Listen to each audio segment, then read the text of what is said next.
Saw dudes, you're listening to the Canary Cry News Talk live stream pre-stream. Welcome for everybody who's a little bit early here. We will get the show started in just about 1 minute. But a big old congratulations to Kam Mar over on YouTube. You get the First Comment of the Day award. Okay, folks, well, before we get started here, make sure to like the video, subscribe, and bell button, all that fun stuff. It's a great way to tell the algorithms that this show is worth a listen, and it'll help people find the show who may never have heard it before.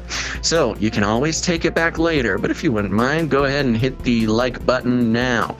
Now, also, you're going to want to make sure to follow us on multiple platforms. You never know when the platform that you love best will disappear, and we want everybody to make sure they have a long-lasting ability to listen to the show. So you can follow us on twitch.tv/canarycryradio, youtube.com/canarycryradio, all over the place. Go ahead and subscribe to those, and that way you'll never miss a show. Okay, folks, got a lot of great stories for you today. So as always, make sure to stay hydrated, and let's get going. The world is getting crazier. People are acting more and more insane. The end of the world is tomorrow. Tomorrow. There's only one thing to do when the world is falling apart. Listen to Basil and Gonz as they discuss this week's news and events through the lens of Bible prophecy. You are listening to Canary Cry News Talk. You're listening to Canary Cry News Talk. Today is February 3rd, 2021. This is episode 295. And today, Insane Quantum Brain. That's right. And I am going to need to circle back with you on that. But my name is Basil. And this is Gonz. Welcome to the podcast where we praise Jesus while reporting the egregious with a well-rounded, biblically grounded take on world events. And Basil, your connection is not great right now, but it won't matter for those listening later in the RSS feed. Oh, no. Yeah, you're a little fuzzy, both audibly and visually, but we know you're there. Oh, geez. Yeah, I'm here. And a good opportunity to remind people, if you have not subscribed to the podcast version of the show, you should do that, because same day as the live broadcast, we always put out the podcast version, much, much higher audio quality, and it'll make it so you never miss a show. Yeah, and you should also like, subscribe, bell button, all. Like, subscribe, bell button, all. That's right. Wow. We ask so much of you people. I know. And do you this, deliver. do that. Yes, and should we get right into it? Is there anything you want to talk about before we jump in? I don't know. I just found a pack of Gushers in a jacket pocket, and I ate it, and we'll see what kind of effect that has on the show. That's really Homer Simpsons-ish. You know, you find something that's been in your pocket for a while, and then you just eat it. Yeah, you know, you find a pack of Gushers, you're not going to not eat the pack of Gushers. I suppose. Okay. All right, let's jump right in for a quick Flippy update. Flippy update. Do you want fries with that? That's right, and if you're new to the show, Flippy is the colloquial name for the disembodied robot arms that are taking our jobs, enslaving our children, and flirting with our spouses. We use talking about Flippy as a proxy conversation to explore how robots and AI are taking over the world, and there's nothing we can do about it. Today, Gonz, it's more of a... I mean, it is a Flippy update, but it's a little bit more of an update on Spot. Of course, Spot, the infamous four-legged dog robot from Boston Dynamics, sort of the figurehead of Boston Dynamics, as well as the modular use autonomous robot platform. And, you know, people are really stoked about this one, Gonz, and I don't know. We'll talk about it. This is coming from the IEEE.org. No, 3 E's. IEEE.org. Boston Dynamics Spot robot is now armed. Ooh. Boston Dynamics has been working on an arm for its Spot quadruped for at least 5 years now. There have been plenty of teasers along the way, including this 45-second clip from early 2018 of Spot using its arm to open a door, which at 85 million views seems to be Boston Dynamics' most popular video ever by a huge margin. Obviously, there's a substantial amount of interest in turning Spot from a highly dynamic but mostly passive sensor platform into a mobile manipulator that can interact with its environment. As anyone who's done mobile manipulation will tell you, what? Actually, building an arm is just the first step. The really tricky part is getting that arm to do exactly what you want it to. In particular, Spot's arm needs to be able to interact with the world with some amount of autonomy in order to be commercially useful, because you can't expect a human to spend all their time positioning individual joints or whatever to pick something up. So the real question about this arm is whether Boston Dynamics has managed to get it to a point where it's autonomous enough that users with relatively little robotics experience will be able to get it to do useful tasks without driving themselves nuts. Today, Boston Dynamics is announcing commercial availability of the Spot arm, along with some improved software called Scout Plus, a self-charging dock that'll give the robot even more independence and figure out exactly what Spot's arm can do. We spoke with Zachary Jakowski, Spot Chief Engineer at Boston Dynamics. Although Boston Dynamics' focus has been on the dynamic mobility and legged robots, the company has been working on manipulation for a very long time. Ooh. We've been working on manipulation. We first saw an ARM prototype on an early iteration of Spot in 2016, where it demonstrated some impressive functionality, including loading a dishwasher and fetching a beer in a way that only resulted in a minor catastrophe. But we're guessing that Spot's arm can trace its history back to Big Dog's crazy powerful hydraulic face arm, which was causing mayhem with cinder blocks back in 2013. So we've got a few videos there to play for the live viewers. And Gons, people are just wild about this robot arm. Yeah, I mean, I brought it up for you for the Flippy update for today, and you were very turned off by this thing. You were like, I've seen it. Not impressed. Not impressed at all. As they mentioned in the article, I mean, Spot's had a Flippy arm for like 4 years now. So it's not, I don't know. I wasn't very impressed. Now, there's the new video that I will say, watching the video, it's gotten much better, much smoother, much more dynamic, Boston Dynamic, if you will. So it's an improvement on their already functioning arm. But this video has like 3 million views in 2 days or something crazy. Yeah, it's going to just keep getting more and more popular.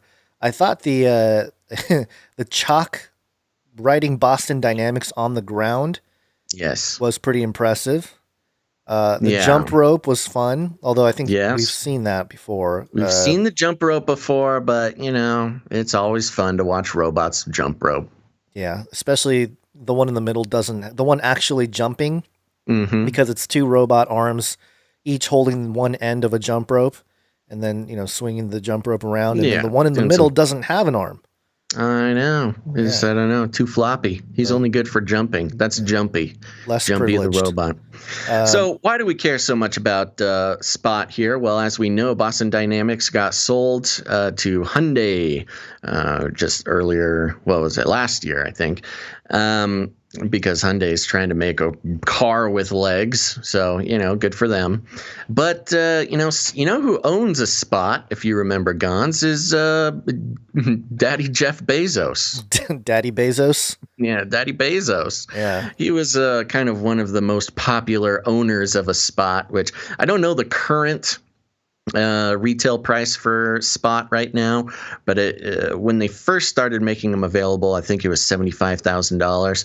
And of course, Bond villain Daddy Bezos needed to have a robot dog that followed him around everywhere. Well, clearly there was a certain threshold that was met with the Spot, technology that allowed Bezos to announce his stepping down from CEO.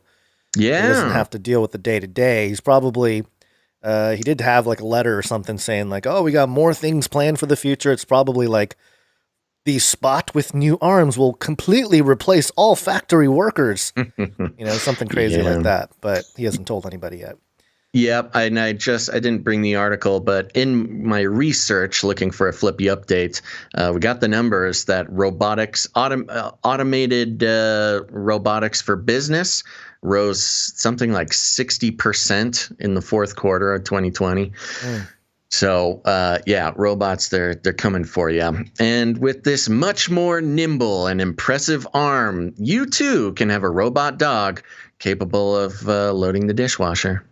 Fantastic. Yeah, there you go. Lovely. I think the reason why there were millions of views is because CNN carried the story. Of course. Because everybody watches CNN, don't you know? All right. What the fuck is that? Minnesota? Are you calling out Minnesota No. for listening to CNN? No, it wasn't Minnesotan.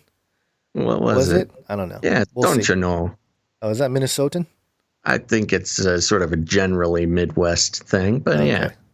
I thought it was in my head. It was more Canadian, but we'll get to it. Well, yeah, same. Same, close enough. The vicinity, and we'll get to Canada in a moment here. But first, 33 is the number of completion of the Great War. did you have something? You were going to say I was something? just going to say we'll get to Canada. Yeah. Don't you worry, Canada. Yeah, we'll get to there. you. Oh no, my article just disappeared. Here we go. This is app.com. And the headline, did New Jersey break state snow record? Oh, they actually updated the article, so it's not 33 anymore. Oh, nuts. It was 33 inches, maybe top mark investigation underway for, the inches of rain. But Illuminati weather. yeah, but I guess they broke it. They forgot to turn off the spigot, so 35 inches now. All right, never mind. Forget that story. Forget that update. It was 33 yesterday. I promise. I guess we got to talk about Canada now. Yeah. A pandemic special. We had some people send us some video and some notes. This one came from a listener, producer Jonathan, Jagged777. I think he said Twitch chat. This is his pastor's wife that is talked about here. So let's play the clip. A shocking story coming out of Edmonton today. An Edmonton man, Chris Mathis, is asking questions after his wife, Nikki, returned to Canada last night after meeting the mandatory COVID-19 testing requirements to board her Air Canada flight from the U.S. Officers and AHS officials rejected her results and told her that she needed to go immediately to an isolation facility. Now, she was told that if she resisted, she would be arrested. She was immediately put in a white van surrounded by police escorts and taken to an unknown facility that is under full surveillance and has security at every entrance and exit. Today, she remains in custody with very few answers. And Mr. Mathis joins us now on Forum Daily. Sir, welcome to the show. Yeah, thanks for having me. Now, Mr. Mathis, can you share more of what transpired last night? Was there any indication that your wife's test wouldn't be accepted? No, not on our end. Apparently, when she got to the border agency, she handed them the paperwork, and it was an antigen test, which they said is not acceptable, that she needed to immediately follow the procedures, what follows that with a test that they don't accept, and that's to be escorted by the police officer to a quarantine facility. She's there today. They told her that she was going to get another test this morning, and she would have to stay there until her test was negative, but she has not been able to take a test. No one from AHS has contacted her. She's tried multiple times all morning since 7 a.m. this morning, and no one has gotten with her. No one's told her any information, and she remains there. And so, yeah, we know nothing else at this point. That's a very troubling story. Yeah, why exactly was this woman picked out? Like, why is she the one doing this? Did I miss something? No, I think she just tested negative, and they supposedly she took the wrong test, as in not Canada government compliant. Mm-hmm. And so because of that, they detained her and put her in a white van and took her to some building Weird. totally So it's locked just down. like a standard situation. What, she was flying in Yeah. to the country and had the wrong test, an unapproved test, and got secret policed? Yeah. I mean, this is the kind of thing where, at the beginning of the lockdown last year, we heard all about, hey, they're going to start doing draconian measures. And people were like, you wild conspiracy theorists. No one's going to do Right. that. And here we are, about a year later. And good old Trudeau out there, or up Yeah. there, I guess, just overreach to no end. Yeah, well, the big thing is, if this happened to this woman, she's getting some attention, but how many others is this happening to that There are aren't others. making it onto the news? Yeah, there are others. We'll get to another one in a moment here. But this pastor, Chris Mathis, does mention what he hopes to get out of this whole thing, or at least comes out of this whole thing. My hope with all of this is that someone from AHS will see this and say, you know what, we need to do something. This is a mother that has been in a hotel or not even a hotel, I don't even know what it is, a facility for 12 hours now and can't come home.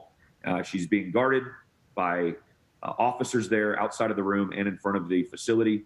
What in the world? We're just hoping to get some pressure to get them to move. We're trying our best to just see the positive in this and just, hope that, again, this extreme story and situation can shift and adjust the system in some sort of way to where this doesn't happen to other citizens of Canada. There you go. So, yeah. Gotta say, Chris Mathis, is he Canadian? I think so, yeah. He looks like the quintessential Canadian. He's got the most full beard I have ever seen in my life. His beard looks like it's like a one big plastic piece. Like it's so thick. I'm so jealous of his beard, but I don't know what they're feeding up there in Canada, but I'm gonna maybe get some of that for my beard. But yeah, this is pretty troubling, and they're not alone. This actually was reported on the 29th of January. So, and I tried to look up some stuff, has she been released since then? I couldn't find anything.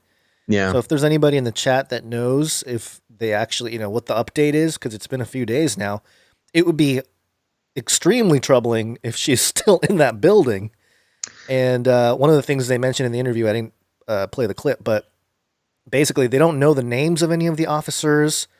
They don't, because well, first off, I think he said the wife kind of forgot to ask or didn't ask because she was a little flustered in the situation, but they wouldn't give their names. And it's a very bizarre situation. It's almost like, what is this? Is this the gulag?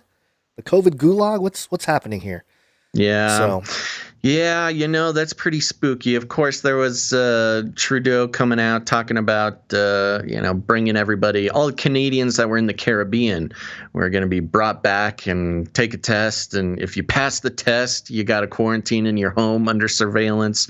If you don't pass the test, you still got to quarantine under surveillance, just in a government facility. So I do not envy you, Canadians,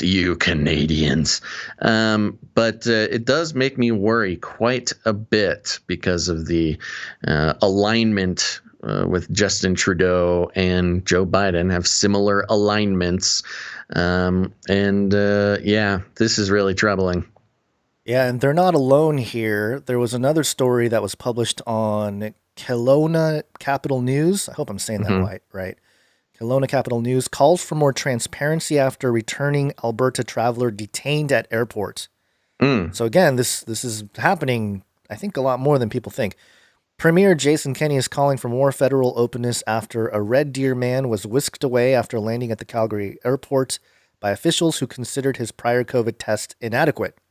That's what's weird. They're getting tested, but these officials are just saying, wrong, no good. Yeah. That's what's bizarre. Wild. Yeah. Quote, we understand the need for quarantine requirements, but ask that federal agencies be more transparent, Kenney tweeted Monday evening. The premier was reacting to complaints of returning travelers being detained in isolation while their families are left in the dark about what's happening. This scenario unfolded for a 20-year-old Red Deer man last weekend.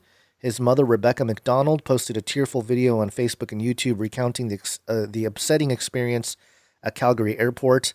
McDonald said that before she could fully greet her son, Ethan, whom she hadn't seen for 2 years, as she had been living in Arizona, he was loaded into a van by masked strangers who refused to disclose to the family where they were taking him and when his parents could talk to him.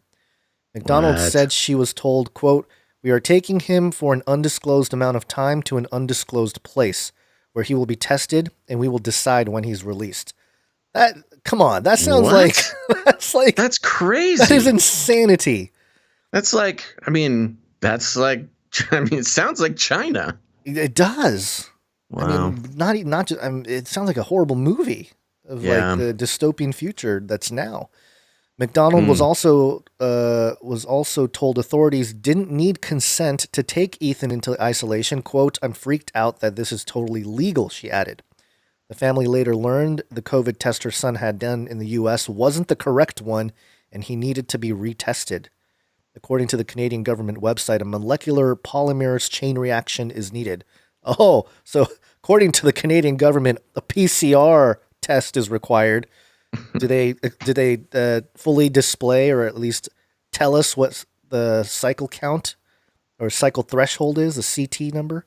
Yeah. McDonald said she tried to comply with re-entry rules when booking Ethan's test, but due to, quote, human error, her son got the wrong kind of testing in Arizona. Quote, we weren't trying to be irresponsible in any manner. What we were met with was the most crazy tyrannical experience. It was almost surreal and completely unacceptable. While McDonald's son is home now, having tested negative for the virus again, she remains angry, especially after hearing this happen to other people. And yeah, there's like a video of her posting some rants about just injustice and how we. Dude, if I was a Canadian traveler, if I was out of the country right now and they called me to come back, that would be probably the last thing I would choose to do at this point. That is insane. Yeah, this is all the and people. Even more concerning because, oh man, again, crazy conspiracy tinfoil hat people have been saying this is going to happen in the U.S. for a year. I know. And this, when it starts happening in Canada, it's not pretty close. It's a little bit too close for comfort. Yeah. My gosh. This is my take on all the Canadian government people over there. They are scum. But there is something that you can do. This is this was published on Rebel News, confronting Trudeau's COVID quarantine agents in the Calgary airport. He kind of sits there and interviews some of the people there. I'm not going to play any of it other than this part right here. You or your friends or family are at risk of being taken by Justin Trudeau's security contractors. Everyone is at risk when the Charter of Rights and Freedoms is trampled on in this manner. If you're coming back to Canada, we have lawyers on standby. Please reach out to us at airports@rebelnews.com. If you want to help us out with this cause, helping our fellow Canadians not be abducted by Justin Trudeau, please help us out at nocovidjails.com. There you go. Just a little, nocovidjails.com. Nocovidjails.com. It's rebelnews.com. And also what was the email address that they had there a second ago? It was airports@rebelnews.com. So, just some resources in case you have friends, family who are traveling there and something happens. You have at least one resource you can reach out to that has some legal, support. So, yeah, this is, again, it's not surprising on one hand, but on the other hand, it's very troubling, especially as we start to see that this whole, the narrative changing over and over again, and people waking up to the fact that this whole thing was probably constructed to operate some kind of overreach like we're seeing here. Whether it was constructed or not, it's the response to it that's been very concerning, right? And taken advantage of for sure. Yeah. All right. Well, speaking of the beast system, Guns. Yeah. Do you want me to play? I found a clip here of Fauci. Somebody mentioned Fauci's presser this morning, and I don't know if it's a significant clip or not, but it's CBS. Do you want to? Should we try to play it and see? Sure. I have not heard it. I don't know what's in there. This is Dr. Fauci and CDC Director Rochelle Walensky Okay, let's see what they say here. It's a couple minutes. We'll see how boring or relevant it is. And just about 20 minutes ago, a new Monmouth poll shows about 50% of Americans plan to get the vaccine when they can, but 24% say it is likely they will never get it if they can avoid it. So my question is, are there any conditions under which you would recommend requiring a vaccine to access certain places like federal property, schools, or to travel, like if we fail to reach herd immunity after a certain point, or if more variants continue to spread? Dr. Walensky, do you want to weigh in here? Yeah, thank you for that question. I think it's important to recognize that we have vaccine hesitancy here. We have to address that vaccine hesitancy at its roots and understand why people are hesitant. Because people die? The more people who get this vaccine, we now have over 32 million who've received at least one dose. The more people will realize and recognize that it is being distributed and given safely, and that the side effects really are minimal to modest, really, with very rare risk of events that can be caught managed. Herself. What I would say with regard to, requiring, I think we can't sort of be in a place where we're thinking about making requirements for vaccination until we certainly have enough for the entire country to make sure that that's possible. So I would say right now it's premature to think about those requirements. Our goal right now is to vaccinate as many people as we can. Thank you so much. Let me see if Dr. Fauci has anything to add there. Dr. Fauci. Oh. No, I agree totally with what Dr. Walensky said, particularly the last part, is that when you're talking about requirements, which we do have for some vaccines, Rochelle and I both are physicians who practice medicine. We don't do it in the hospital unless we get our influenza shot every year. That's because we have plentiful vaccinations available. But it's no time to talk about that now while we still have a great demand that outstrips the supply. All right. Okay. Well, I'm glad they said they're not ready to talk about restrictions or whatever, getting into federal property and schools. But it's almost like, not yet, guys. Not yet. We got to get everyone vaccinated first. And then those who don't, they will be left out of society. Yeah, wow. Okay, well, nothing new there, but it continues. Yeah, and I won't give away the person's name here, but we do have a listener whose daughter lost her grandmother a couple days ago, and I guess her grandmother was suffering from Alzheimer's, but they gave her the COVID. They forced her to take the COVID vaccine, and then she died 24 hours later. Yeah. So I think unfortunately, that's an all too common story nowadays. Yes, and it's troubling. And just to remind everybody, the vaccine is for your protection and does not keep you from spreading the disease if you have it. So apparently, yeah, that's what they say. That is what the current science shows. Okay. All right. Well, in the meantime, while they're locking everyone down and jabbing everybody. Speaking of the beast system, beast system. I'm your brain. That's right. Coming from technologynetworks.com, Quantum Brain brings new era of computing closer. This came out yesterday. An intelligent material that learns by physically changing itself, similar to how the human brain works, could be the foundation of a completely new generation of computers. Radboud physicists working towards this so-called quantum brain have made an important step. They have demonstrated that they can pattern and interconnect a network of single atoms and mimic the autonomous behavior of neurons and synapses in a brain. They report their discovery in Nature Nanotechnology on the 1st of February. Considering the growing global demand for computing capacity, more and more data centers are necessary, all of which leave an ever-expanding energy footprint. Quote, "It is clear that we have to find new strategies to store and process information in an energy-efficient way," says project leader Alexander Kajetourians, professor of scanning probe microscopy at Radboud University. Quote, This requires not only improvements to technology, but also fundamental research in game-changing approaches. Our new idea of building a quantum brain based on the quantum properties of materials could be the basis for a future solution for applications in artificial intelligence. Dun, dun, dun. For artificial intelligence to work, a computer needs to be able to recognize patterns in the world and learn new ones. Today's computers do this via machine learning software that controls the storage and processing of information on a separate computer hard drive.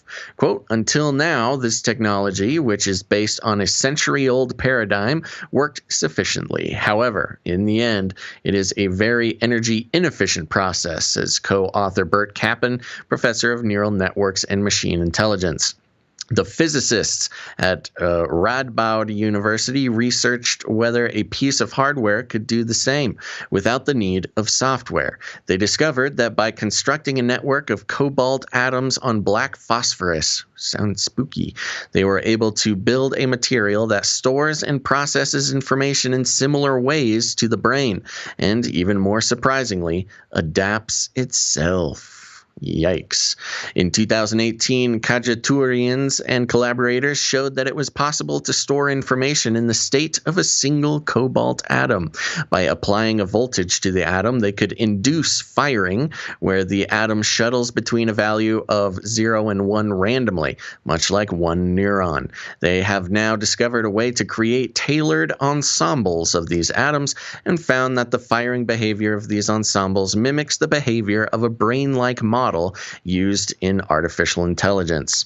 In addition to observing the behavior of spiked neurons, they were able to create the smallest synapse known to date.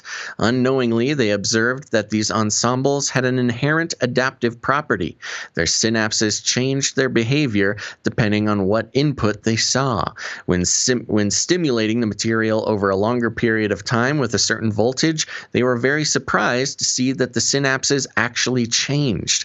The material adapted its reaction based on the external stimuli that it received. It learned by itself, said Khachaturians. Just to finish off here, the researchers now plan to scale up the system and build a larger network of atoms, as well as dive into quantum materials that can be used. Also, they need to understand why the atom network behaves as it does. We are at a state where we can start to relate fundamental physics to concepts in biology, like memory and learning, says Khachaturians. Quote, if we could eventually construct a real machine from this material, we would be able to build self-learning computing devices that are more energy efficient and smaller than today's computers. Yet, only when we understand how it works, and that is still a mystery, we'll be able to tune its behavior and start developing it into a technology. It is a very exciting time. Well, this is a great start to the inevitable takeover of independently intelligent machines, Gons. And just to boil this down for people who might not be able to follow sort of the technology talk in this article, more or less, they discovered that if they, get these individual cobalt atoms together and shoot some electricity into them, they automatically, on their own, adapt to certain circumstances and stimuli. This is not them programming an adaptation or a human-led reaction. This is very interesting, but also a very, potentially scary situation. I mean, the whole fear about artificial intelligence from Elon Musk and others like them is that the intelligence of these machines will be out of our hands, and then they can kind of take it from there and do what they want, and we just hope that we were polite enough to survive. But in this particular situation, they are admitting much as we're used to with lots of different types of artificial intelligence, a lot of the researchers and engineers don't fully have a full grasp of what goes on within the mind of the machine. And that is the same case here. The difference being that this is not just software. This is not just a piece of code responding and creating its own type of intelligence. This is actual hardware. This is material substance that is operating without the guidance of a human being, which is pretty much as close as you can get to a Hollywood robot apocalypse movie. Yeah, the idea of a noosphere, Teilhard de Chardin, who's a Jesuit who came up with the word noosphere about 100 years ago. I think actually 2022 will be exactly 100 years since he first used the term noosphere. And noosphere basically being, the biosphere being what we're in now. We have an atmosphere or whatever, but this next phase being the noosphere, nous or N-O-O-S being mind or N-O-O, newel, whatever. But yeah, it's this idea of emerging mind. And when you talk about these little things, these cobalt, shooting electricity and all this stuff, effectively it's like building the infrastructure for an emerging consciousness. It's like, because we as humans, we have a conscious mind, and these scientists are basically figuring out how to build the physical building blocks of a type of technological brain, and they're seeing results. Basically, they're almost seeing like the beginnings of an emerging consciousness. And then he begs the question, like, okay, what consciousness is this? Is this are you creating a conscious mind that comes out of nowhere, or are you basically creating physical hosts for conscious entities that already exist, which has kind of been the thesis all along, that of an image of the beast. And Revelation 13 going into it, talking about the second beast performing signs in on behalf of the first beast, deceiving those who dwell on the earth, which means the people of the earth are like enamored by this and telling them to make an image that has been wounded by the sword and yet lived. And so perhaps, a world leader, whatever it is, an antichrist type of figure, man of sin, he gets a mortal head wound, and then they recreate this guy's image in a certain way. And the second beast being able to, was permitted to give it breath, which is only done at the beginning of Genesis when God breathes life into Adam and he becomes a living being. That whole thing is sort of counterfeited, and it's permitted to happen as an eschatological event. And when you talk about AI and you talk about robots and having consciousness and all this stuff, that's what it seems like to me. So, people always talk about, I've talked to a lot of Christians that are like, oh, this transhuman thing and like achieving robot consciousness, they're never going to do it. They're never going to be able to achieve it. And my whole thing is, you're right. I don't think on our own accord we're going to get there. But once it's permitted, it's almost like, okay, we know that's a huge marker of like, well, we're in Revelation 13 because it seems like it is a key part of the two beast system described there. And of course, that image is allowed to speak. It could kill those who don't worship it and all that kind of stuff. So it's just a very interesting connection to the progress of where we're at with this technology. I talked a lot about this in Age of Deceit 2 and 3, and I thought this was an important story to get out there. I know a lot of people are really carried away with the COVID and the lockdowns and the politics and all that kind of stuff right now, but going back to some of our roots, Basil, of Canary Cry Radio, even, I mean, I think the first episode we talked about transhumanism and these types of topics. This is a pretty major development in that direction, because even back then it was theoretical. Even when we talked to Dr. Hugo de Garis, who was helping China build brains, like these mechanical, brains or whatever. Right. He was even like, I don't agree with what you guys are doing, but then also you got to remember, if this is public, what do they got going on in like the deep underground labs? So that's my bigger question. Anytime they publicly announce something, it's always like, all right, what's happening beneath our feet that they're not telling us about? Yeah, and just to point out again, in connection with what you were referring to, this is not, most artificial intelligence as of now is all code. It's software. Yeah, software. It's the thing within the machine that is doing the artificial intelligencing. But what they've discovered here is entirely different. It's an entirely different physical structure than what you would think of with computer chips and circuits and things like that. So, in light of that, just like you were saying, it's building a completely new piece of hardware that, who knows, may open up the possibilities of habitation for consciousness, right. or something like that. Even take away sort of a spiritual, it can be possessed by demons or whatever. But if you're talking about even uploading consciousness or transferring consciousness to a machine, this is the closest thing that we've actually seen that could potentially hold that type of possibility, on a hardware level. Right. Well, and that really part of this, conversation about the hive mind, and part of the theory of Teilhard de Chardin and his noosphere is the omega point. And the omega point is this apex of thought and consciousness where he adheres to it as the return of Christ. He thought of it as, this is Christ returning, and this mind evolution type thing. Mm-hmm. And if we're going to be tied into it, there has to be a physical layer. You can't just plug into the Ethernet cable into your brain or whatever. Right. You got to have that physical medium to translate that information.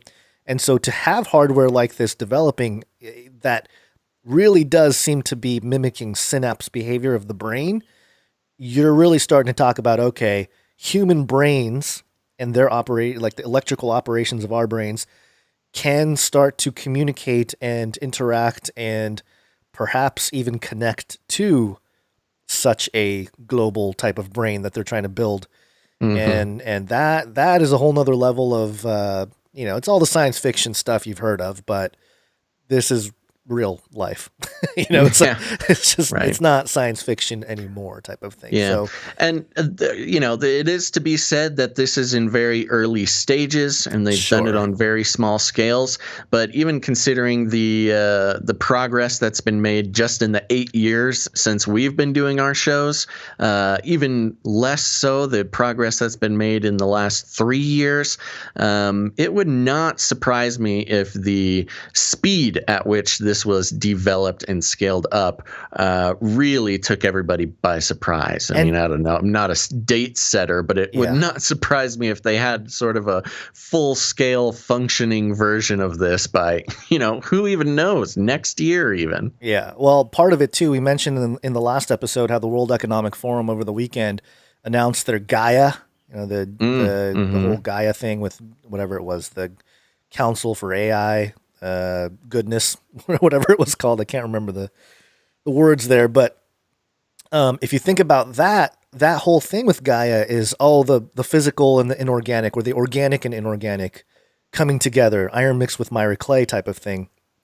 And I think connecting it to the WACCINE and the pandemic and all that kind of stuff, and the Silicon Valley takeover of the world and the lockdowns, and we're never going to have a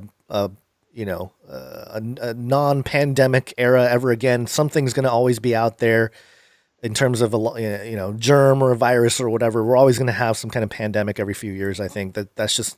I think that's what's going to go on. I don't think we're getting out of this type of governmental behavior. I think it's all being set up to curate and to parse out who can participate in hooking up to the global brain and who can't. Sure. Because it's almost like, oh, you're not for the vaccine. Well, you're a bad person. You're not for LGBTQ. You're a bad person. You're not good enough to, so there's this weird ethical, moral stick being thrown out there that if you're not able to comply to that, then you are bad and you cannot participate in this beautiful, glorious global brain we have created. You know, it's just bizarre how that's it's developing. But that's what I think connecting it to all the pandemic stuff is that they're getting ready to cultivate. Is that the right word? Humanity or harvest, I guess. Where you know, I mean, and that's what's interesting too. There's biblical language there. You know, with the rapture and the harvest and all this kind of stuff, the wheat and the tares. It's almost like the tares are being desired by the beast. You know, it's just a transparency, this line being drawn in the sand. So anyway, I don't know, gone off on a little tangent rant there, but no, I mean it's a big jump. It ties a lot of things together. We'll see how that progresses, but yeah, that was some pretty big news in the world of hardware and artificial intelligence, and you know, it doesn't sound. Of course, I have no technical understanding of exactly what they're doing there, but it does not sound complicated to scale up. No, relatively, you know. Yeah, because that's the thing. It doesn't sound like they're creating, you know, that they have to build that process brick by brick. It sounds like the process happens itself. So it's just a matter of, you know, getting more cobalt, baby. And you know, something else to remember is that, you know, people always discuss quantum. The word quantum has this, especially in our circles, a negative connotation, like, oh, the quantum, they're trying to rip a hole in time, space, and all this kind of stuff. Right. But if you kind of think about it, isn't our own brain kind of a quantum machine? You know, it kind of bridges our spirit or our soul to a physical body. It's almost got like an immaterial to material transition thing going on. So I don't know, man. I think God already created a quantum machine in our brains. Sure. And they're trying to, you know, decode it basically. But as these things progress, what about our own computers? I'm your brain. And that's something that this story here, MirageNews.com, mentioned. Researchers unleash potential of desktop PCs to run simulations of mammals' brains. Yay. Yay. University of Sussex academics have established a method of turbocharging desktop PCs to give them the same capability as supercomputers worth tens of millions of pounds.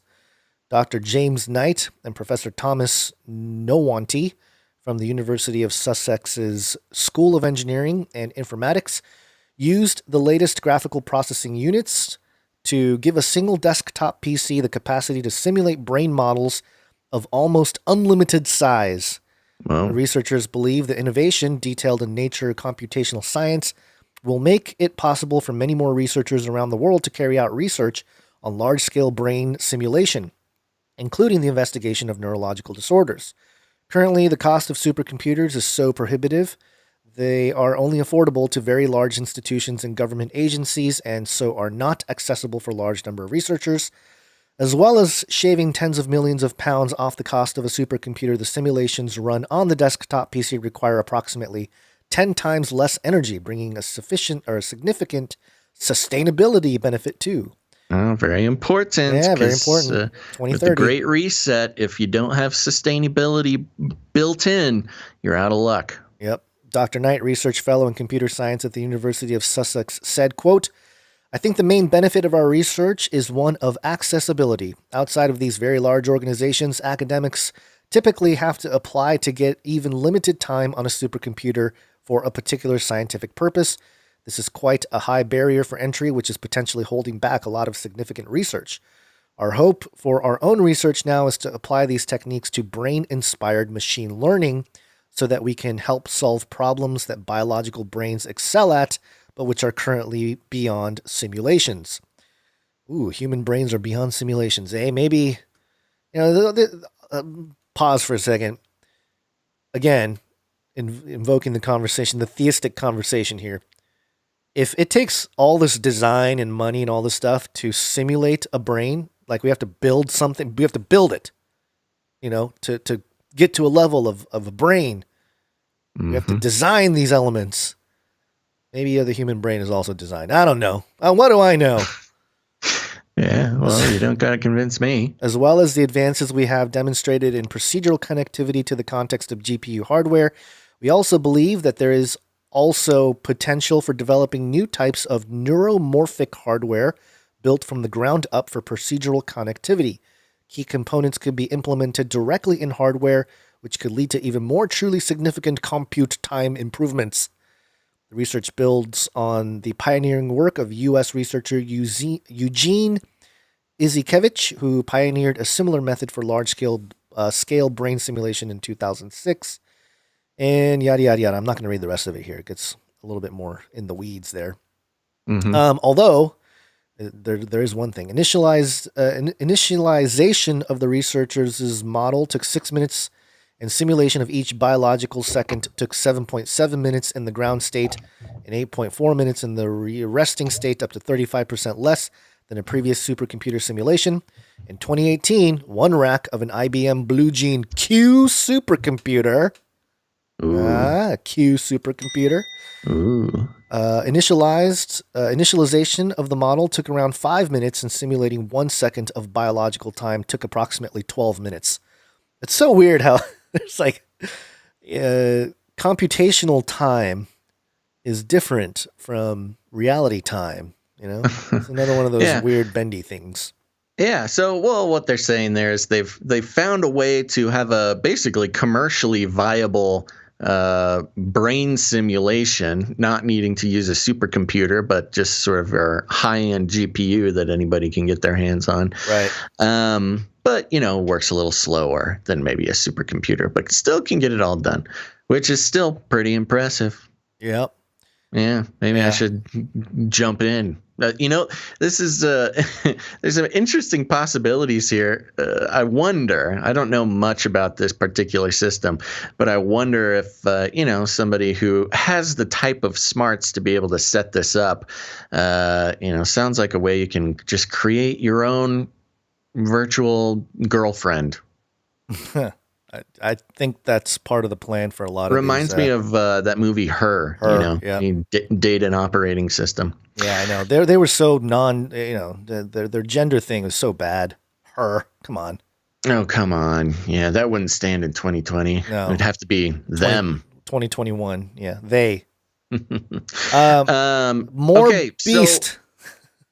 So we've talked about machine brains. We've talked about mammal brains. It's time to get the plants involved, Gons. Speaking of the beast system, beast system. Euronews.com scientists have taught spinach to send emails, and it could warn us about climate change. Oh, wonderful. Perfect. Yay. Popeye was onto something. Yeah, it may sound like something out of a futuristic science fiction film, but scientists have managed to engineer spinach plants which are capable of sending emails. What? Through nanotechnology, engineers at MIT in the U.S. have transformed spinach into sensors capable of detecting explosive materials. Who's dropping explosive materials on a spinach farm? You're going to go through... is that Brutus? You're going to go through Brutus. TSA. It's Brutus. Next time you take your COVID test, then you walk up and there's a little spinach plant there. You have to wave your backpack next to the spinach and just hope that the spinach, isn't having a bad day or fighting with its wife, or else you'll get the full treatment.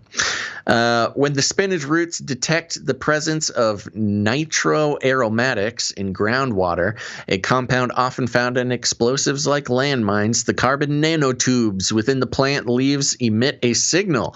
This signal is then read by an infrared camera, sending an email alert to the scientists. This experiment is part of a wider field of research which involves engineering electronic components and systems into plants. The technology is known as plant nanobionics and is effectively the process of giving plants new abilities. Oh, jeez. Yeah, it's a Bluto, by the way, not Brutus. It's Bluto, the guy who always fights Popeye. Did you ever watch Popeye growing up? Yeah. Yeah, Bluto's the guy always fighting him, the big dude.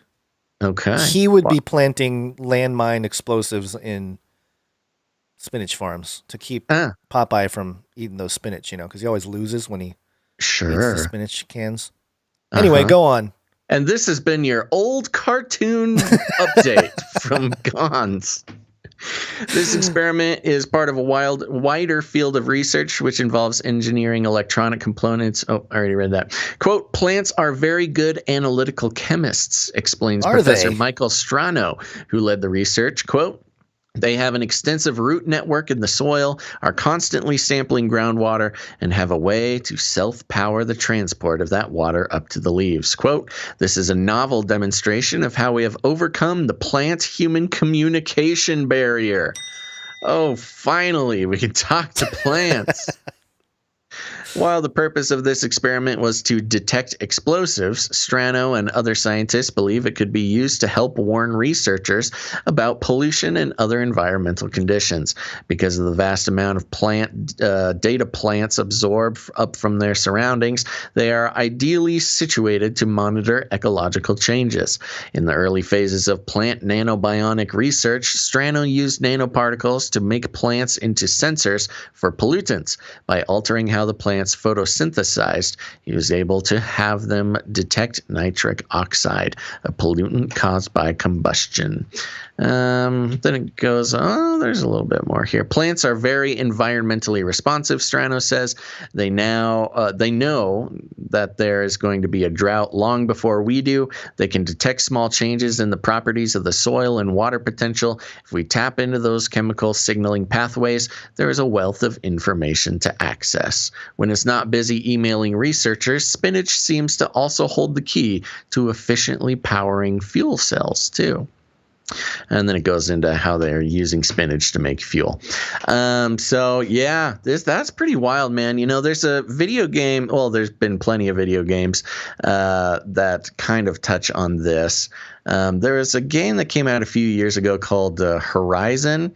And basically, you're kind of a cave woman running around, and yet much of the environment is robots. There's like robot dinosaurs and things like that. It's pretty interesting. I never played that much of it, but fascinating concept. But, you know, you can see a world, I mean, and connected to the panopticon, too. When suddenly all the plants are also surveilling things, whether or not it's your house plant sort of keeping an eye on you in your house or just detecting certain conditions, you know, they're what is it called? They're drafting all the plants, which used to be sort of the symbol of the wild and nature and freedom from technological slavery. No longer. Sounds like there's a future where even the plants in your backyard could be integrated into the panopticon of surveillance.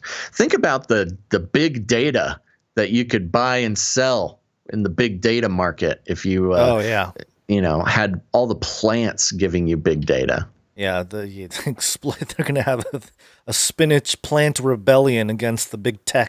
They're coming at them. You know, what's interesting, too, when it comes to talking trees, you know, or talking plants in general, there's a mythological connection to it. In Greek mythology, all the trees in Dodona, which is northwestern Greece, in the grove there, the forest beside the sanctuary of Zeus became endowed with the gift of prophecy, and the oaks not only spoke and delivered oracles while in a living state, but when built into the ship Argo, the wood spoke and warned of approaching calamities. Ooh. So the rustling of the leaves of an oak tree was regarded as the voice of Zeus. So interesting connection to Zeus, plants talking. It's all ancient. There's nothing new under the sun, Basil. This has all been done before in a more mythological sense, but now with spiky needles and iron. Yeah. Wow. Fascinating connection. I wish I had my "Are You Ready to Be Cyborg" clip ready or jingle ready and play it for my can of spinach. I'll just put the can of spinach in front of the speaker. Are you ready to become cyborg? Don't take the mark, spinach. You're beautiful just how you are. We love you. You don't need to change. Don't get hooked into the system. Too late. Yeah. Too late. There's already half the spinach, going with it. Okay, one more story before we take a quick break here. Mind control intensifies. This is a Coors Light commercial, Coors Light. This big game coming up this Sunday, Basil. Are you watching the big game? The big game. No. Big game of grown men pushing each other for a pigskin down a pasture. Is that what? Somebody put it that way. I can't remember who it was. Kent Hovind or someone. I don't remember. But yeah, no, I wasn't even aware that it was happening. There was a bunch of companies that decided not to endorse, have commercials in this year's big game because we're not allowed to say that the bowl of super that's happening. Yes, which I don't care, but we're just playing the game there. But no, you'll get nicked. I know on the YouTube if we say the official trademark of the big game. I know somebody should just trademark the big game. So this commercial is going to air that day, and I think it's like $5 million per commercial. But this is a 15-second commercial, and let's just play it here. How do you create the most refreshing big game commercial ever? You put it in people's dreams. I saw some mountains. Find out more at CoorsBigGameDream.com. So what? Yeah. How weird is that? How do you create I don't think I fully understand. Okay, how do you create the most refreshing big game commercial ever? Well, obviously you put it in people's dreams. You put it in people's dreams, and it shows people, sleeping with cables attached to their heads or whatever, and then like a series EKG stuff all over them, and then like a series of images, some psychedelic looking images, and bubbles and creepy tongues and stuff. And then like a woman, what does she say here? She says like something, hold on, let me see if I can. I saw some mountains. I saw some mountains. Uh-huh. So she's like explaining what she saw in her dream because they're showing the mountain springs where Coors Light comes from. Great. Coors Light, you could just get it off. Just Mount comes Everest. right out of the ground. So are they putting it into people's dreams, or are they creating the ad from people's dreams? I'm not 100% sure. No. I really don't know. I think we're going to have to find out on Sunday during the big game. But that's crazy. But this is like, I don't know what level, this is just a marketing ploy. Is this just them trying to be creative? But it does. The fact that the mainstream appeal of hacking into a brain and either putting an advertisement in the dreams or taking an advertisement out of the dreams, the fact that would have mainstream appeal enough to pay the $5 million to have it on the big game, that's crazy. I mean, that says more than anything. That says more than the actual ad itself. The fact that, when it comes to advertisements, especially advertisements during the big game, it's all very specifically crafted, and it's all comes from big data and, meta analytics to make sure that the $5 million, goes the furthest to affecting people's purchasing behavior. The fact that talking about transhumanism and invading your dreams and the technology involved in all that has a wide mainstream appeal enough to be played during the big game is if that's not a canary in the coal mine, I don't know what is. Yeah, the tweet here says, "Can Coors put a big game commercial in your dreams?" So I think it is trying to play the commercial in your dream, which is like basically planting thoughts, planting memories. Yeah. And if we go back to 2014, I think, right? Yeah, 2014, this is Smithsonian Mag. Meet the two scientists who implanted a false memory into a mouse. Yeah. Well, they've been doing this with mice and slugs, and we've been following that since the beginning of this show. But yeah, it's come to a place where, I don't know. This is interesting. I'll be curious if they actually did this or if they're just sort of banking off the idea of it. Well, that's what this is the future. This is the future of your dream life, folks. Yeah. You advertising into your dreams. Come on. This is the last, and for alcohol too, like let me get into your subconscious. Promote this alcohol drink so that you can black out and you will be even more in your subconscious where we can speak to you with our... This is an interesting term. So Steven over on YouTube says, don't be a sonsumer, LOL. I'm not sure if this is what they meant, but they spelled it SONSUMER. But if you think about somsumer, SOMN, sumer, a sleeping consumer, sonsumer, that is a pretty heavy philosophical idea. That hit me pretty hard, Stephen. I would argue that many normies are I can't even say it. Somsumers, people just being asleep and buying whatever is advertised to them. But this certainly puts a new spin on that.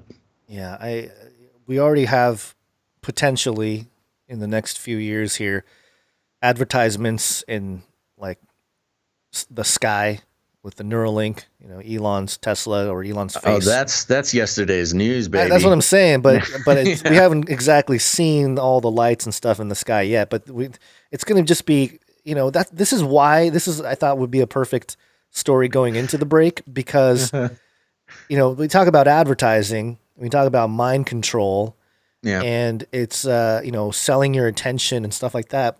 What about selling your dream space? What about that? Yeah. Steven replied, he said, no, I messed up. You're freaking me out, man. I keep misspeaking and saying something that's too real. Yeah. Your typo affected the direction of the show, Steven. That's why we love the live broadcasts and our live viewers. It's all connected. Yeah. Wow. Sonsumer. Okay. Yeah. All right. Well, what else you got? All done? Should we take a quick break? Everybody loves waffles. It's break time. Come on, take a break. Okay, folks, don't go anywhere because after the quick break, then we're going to be moving into some politics. We saved politics for the second half of the show today. But, oh my gosh, a lot of important stuff, not just with politics, but we've got an update on the bones of St. James, as well as some artificial intelligence and some other stuff going on. So very important. Stick through the break. I know you can do it. Stay strong, but we're going to take just a second to thank some of our producers. That's right. I said producers. You might notice we don't do any advertising. We don't even advertise in your dreams. You must wakefully choose to listen to this podcast. That's our next angle. It's we're not advertising. At least we're not advertising to your dreams, folks. Yeah, at least that. We may now take corporate money, but at least we don't advertise in your dreams. Although I've had people, and I don't know how to take this as a compliment or not, but there have been people, I've gone to conferences and stuff, and I don't know if you've heard this before, Basil, but people come up to you and they say, or they've come up to me and said like, oh, I love watching or listening to your videos or listening to your podcast to sleep. Yeah, right. It's like, oh, okay. So number one, we put you to sleep. Number two, isn't that weird? I think that's a great compliment. I know, but it's just there's a part of me that's always kind of weirded out. It means you bring comfort, Gons. Okay, all right, that's good. Now, I did mention producers, and Ebony Blaze in the chat says, hey, Basil, what's a producer? Well, thanks for asking, Ebony Blaze. You might notice how we don't take any corporate money on this show. Lately, with online media, it's become easier and easier for independent shows like ours to get into the advertising scheme and start taking corporate money. But we decided long ago that is a pretty bad call for a lot of reasons. You become beholden to your corporate sponsors. You must stay brand safe, and you suddenly have a list of things you're not supposed to talk about, and that just doesn't work for us. But also because the advertising industry is so integrated with big data, the panopticon, surveillance, all that kind of stuff. And censorship. It all stems from the advertising industry, or at least that's their excuse for a lot of those things. So we decided that was not the way for us, which is not good for our bank account, but at least we get to sleep at night. And so what we do is operate on the value for value model, which means we create value 3 times a week, sometimes more, and that you are then given the opportunity to put value back in. Now, you may be thinking, why would I do that? Why would I pay for a podcast? I don't need to pay for Joe Rogan. Why would I pay for Canary Cry News Talk? Well, my friend, that's because participating in the value for value model does a couple of things. Number one, it makes it so Gons and I can keep our integrity as far as continuing to do the show. You know, doing the show is not free. And it's not even cheap. I mean, once you get to a certain level and paying for bandwidth and all the websites and everything like that, this is not a cheap enterprise.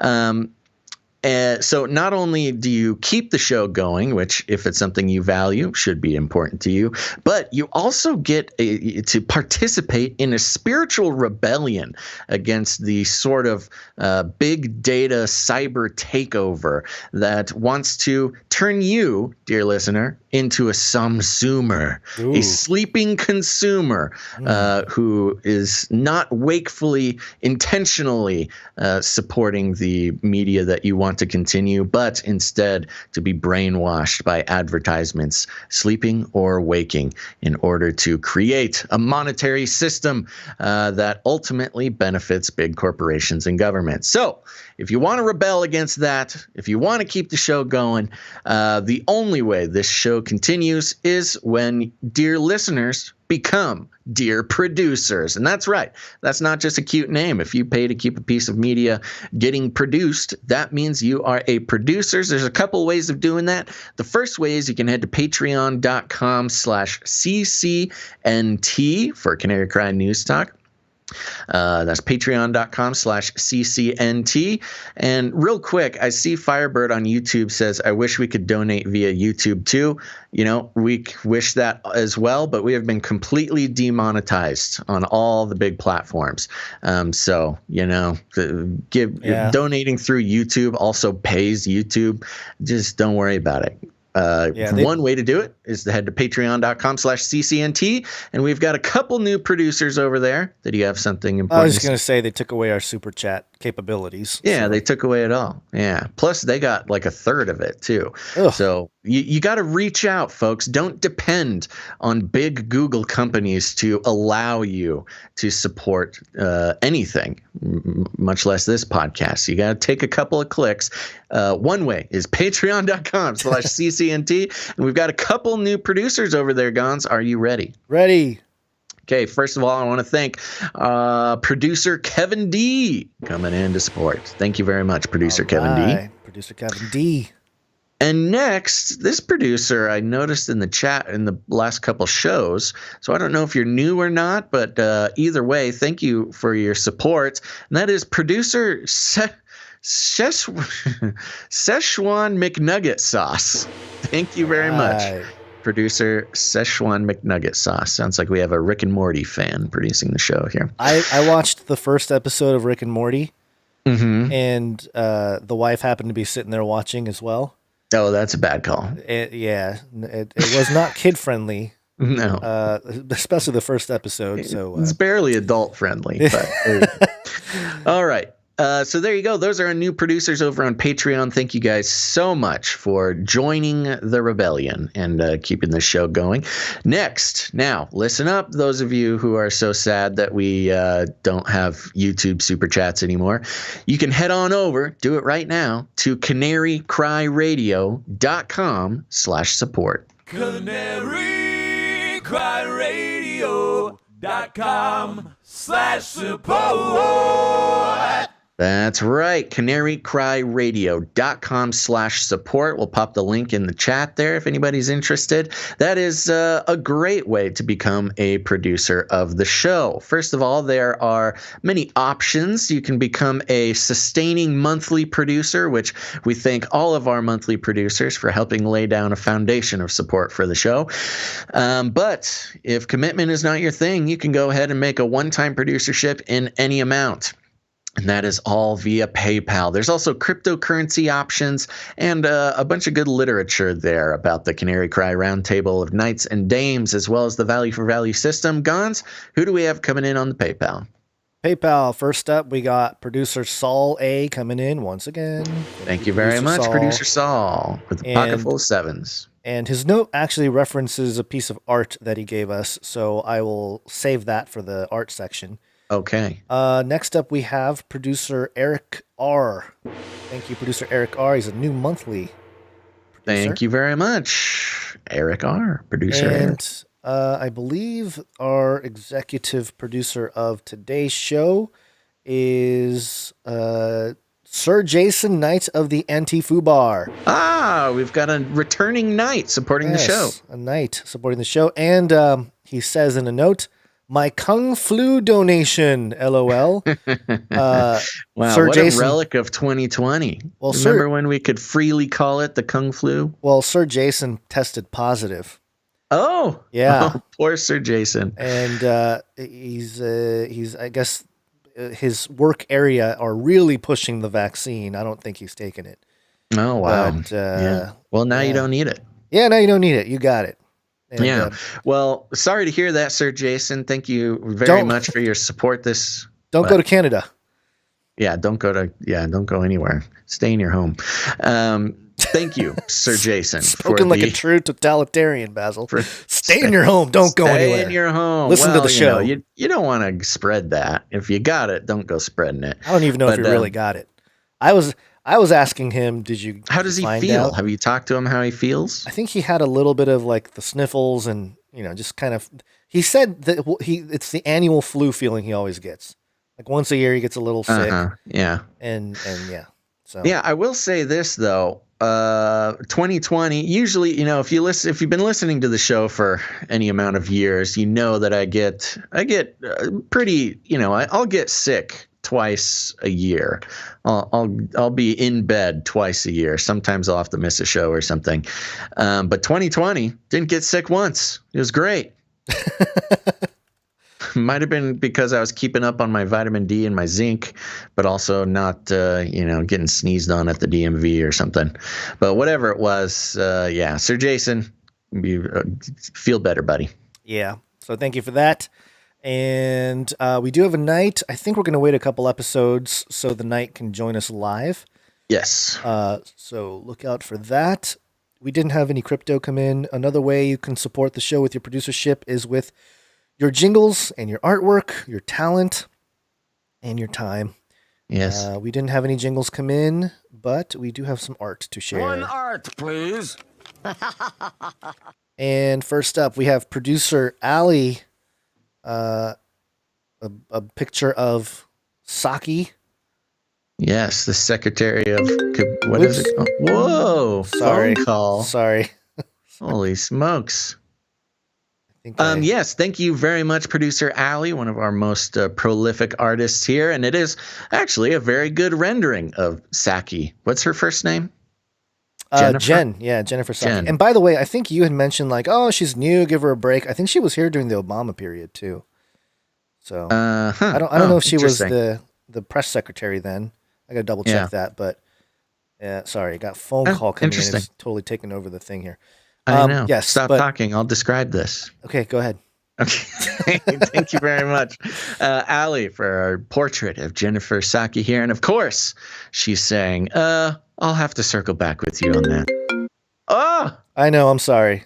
Is that coming through on your Mac? It is, yeah. Oh, you got to disconnect that, brother. Yeah, I know. Hope it's not important. But producer Ali, very well done. And thank you very much. We're going to have to circle back with you on that. What's next? Okay. Next up, we have producer Saul. Woo! He was his donation or support earlier. He says, the bands and the artwork I sent are not real, by the way. Don't go looking them up. It's just a goof. Ah, yes, this is fun. This is it's kind of an old punk rock concert flyer, black and white, been photocopied, for a show, and it says Canary Cry Radio presents The Return, featuring Noah's Flood solo. And we have two what is it? 2S2D2, two saved to die twice. Wow, these are some very creative punk bands here. Yeah. Bruised Head, Bruised Heel. Yes, bruised head, bruised heel. Man, why is it? I can't see this. Hold on. Can you read that? Bruised head, bruised heel. No, the next one. Oh, let's see. Ooh, that's a tough one. Nonfiction. Crucial nonfiction. Okay, and then the opening act, Basil and the Turds. Oh, let's face it. This messiah sitting in the third temple is a total poser. Things have been terrible since he arrived. Not to worry, though. The real one is on his way. Come do your part in ushering him in by helping us rebuild the prophesied third Christian hardcore mosh pit this Saturday, if you're still alive. Come down to the CBGB. I wonder what that stands for. And help welcome him in a nice and heavy way. $45 at the door. Ooh, that's not a cheap show. You don't know about CBGB? Venue limit 144,000. No, what's CBGB? You don't. Oh, I'm surprised you don't know about it. It's one of the New York's. It was one of New York's major punk clubs in the 70s. It was where a lot of big time. I think it used to be kind of like a blues place, but then punk rock really got popular in the. I think it was late 70s, 80s. Ramones. That kind of thing. Yeah, I was never a real big punk guy. Oh yeah, you're more down by the bayou. Well, in my younger days, I had a brief dalliance with ska, and then went straight to the hardcore metal. Yeah, I didn't really spend very much time in the official punk scene. Yeah, well, I didn't either. I just know about it because just peripherally. Being a metalhead, you kind of hear a little bit more about the Misfits and the Ramones and stuff like that. So anyway, yeah, that's what CBGB is. Yeah. Well, all right. Thank you very much, Producer Saul. That was very fun. A new take on the Canary Cry art. Yes. And yeah, like I said, venue limit is 144,000. Right. So get it? Cha-ching. Ching. Okay, and then 3 pieces of art to share from Producer Grace, always coming in with the quotes. This first one here is it has to do with the COVID testing vending machines. Yes. Spit here for testing. They're planning for the long haul. Yeah. Yeah, very good. Just to be clear, because there's a lot of when we talked about the COVID testing vending machines that are going to be popping up everywhere, you don't spit into the machine. You don't spit on the machine. You just get a little box. And then you spit in the box and mail that off to a lab or something. But thank you very much, Producer Grace. We got a couple more from her. This next one. Oh, did I accidentally put the same one in there twice? Oh, I did. Hold on. Give me a second to pull up the second one. Okay. Here we go. There it is. And in reference to this next one, we talked about last show how 20 million, the Biden administration has lost track of 20 million vaccine doses. Yeah, my response to that was, I think they've gone to the black market. And Producer Grace has, yes, we've got all sorts of syringes that are making it onto the streets. Yes. And then we got one more.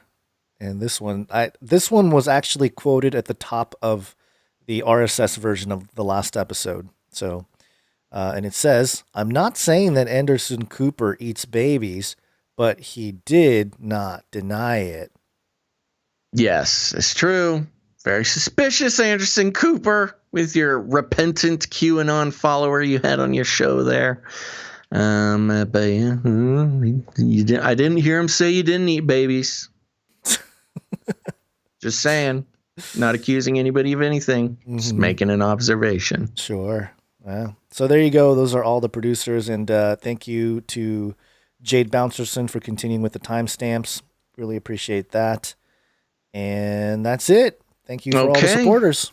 Well, thank you to all of our producers for the show, 295, all of our artists, as well as producer Kevin, producer Szechuan McNuggetsauce, producer Eric, producer and Sir Jason, Knight of the Anti-Foo Bar. We couldn't do the show without your guys' support, and we appreciate it very much. If you're out there and you want to participate in the rebellion against corporate money seeping its way into independent media, you can head over to canarycryradio.com/support. And I'm getting there. canarycryradio.com/support. Okay, anything else, or should we wake on up? Let's wake up. Sorry, there was I usually have the elder daughter watch the youngest baby for the last half hour or so, but I don't know if she's here because I have a sleeping 3-month-old to my right now, which is sleeping, so it's oh gosh, this could blow up at any moment. I don't know if we want to wake up, but yeah. Okay, stay asleep. Hey, yo, wake up. Some no sumer. Yes. All right, where do you want to start with this? Some politics. It's Latin for many. Tick. Now suck your blood. Now suck Politics. your blood. That song is stuck in my head so much. Last episode, we talked about Myanmar. Whoa, I thought this was muted. And the military taking over. And a video went viral. The military coup in Myanmar, Yeah. There's a video that went viral. A woman did her regular aerobics class in open without realizing that a coup was taking place in Myanmar. The military convoy reaching the parliament can be seen behind the woman as she performs aerobics. This Incredible. is funny. It's just unreal. You see like the big trucks and the police cars and everything. This is like she's doing like a Zumba, her own little Zumba stream, and behind her a bunch of black SUVs and military vehicles are rolling past her to go take over the government.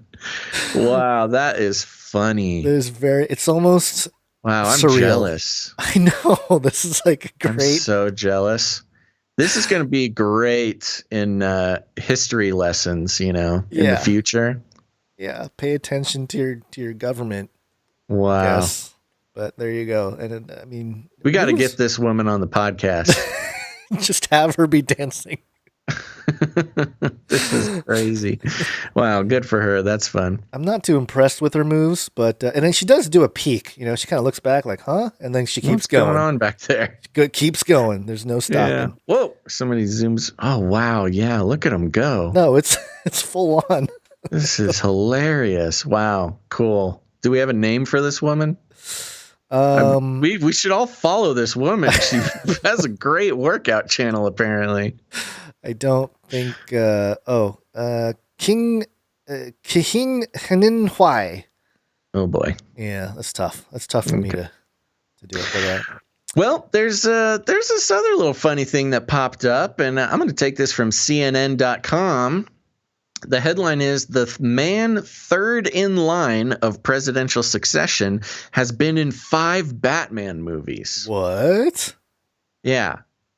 Now, remember, President Trump got a bunch of guff for having been on TV and in movies. Yeah. But the man third in line has been in 5 Batman movies.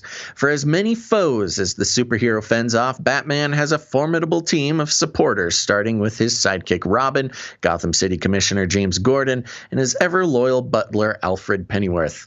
But one of the Caped Crusader's most fervent supporters lies not in a comic book, but in the U.S. Senate, and he's known, the Bat, for more than 80 years. Well, this guy's old. Senator Patrick Leahy, a Democrat from Vermont and the longest-serving member of the current Senate, is a Batman aficionado who's turned his fandom into philanthropy. He's even used the comics to forward his legislative agenda.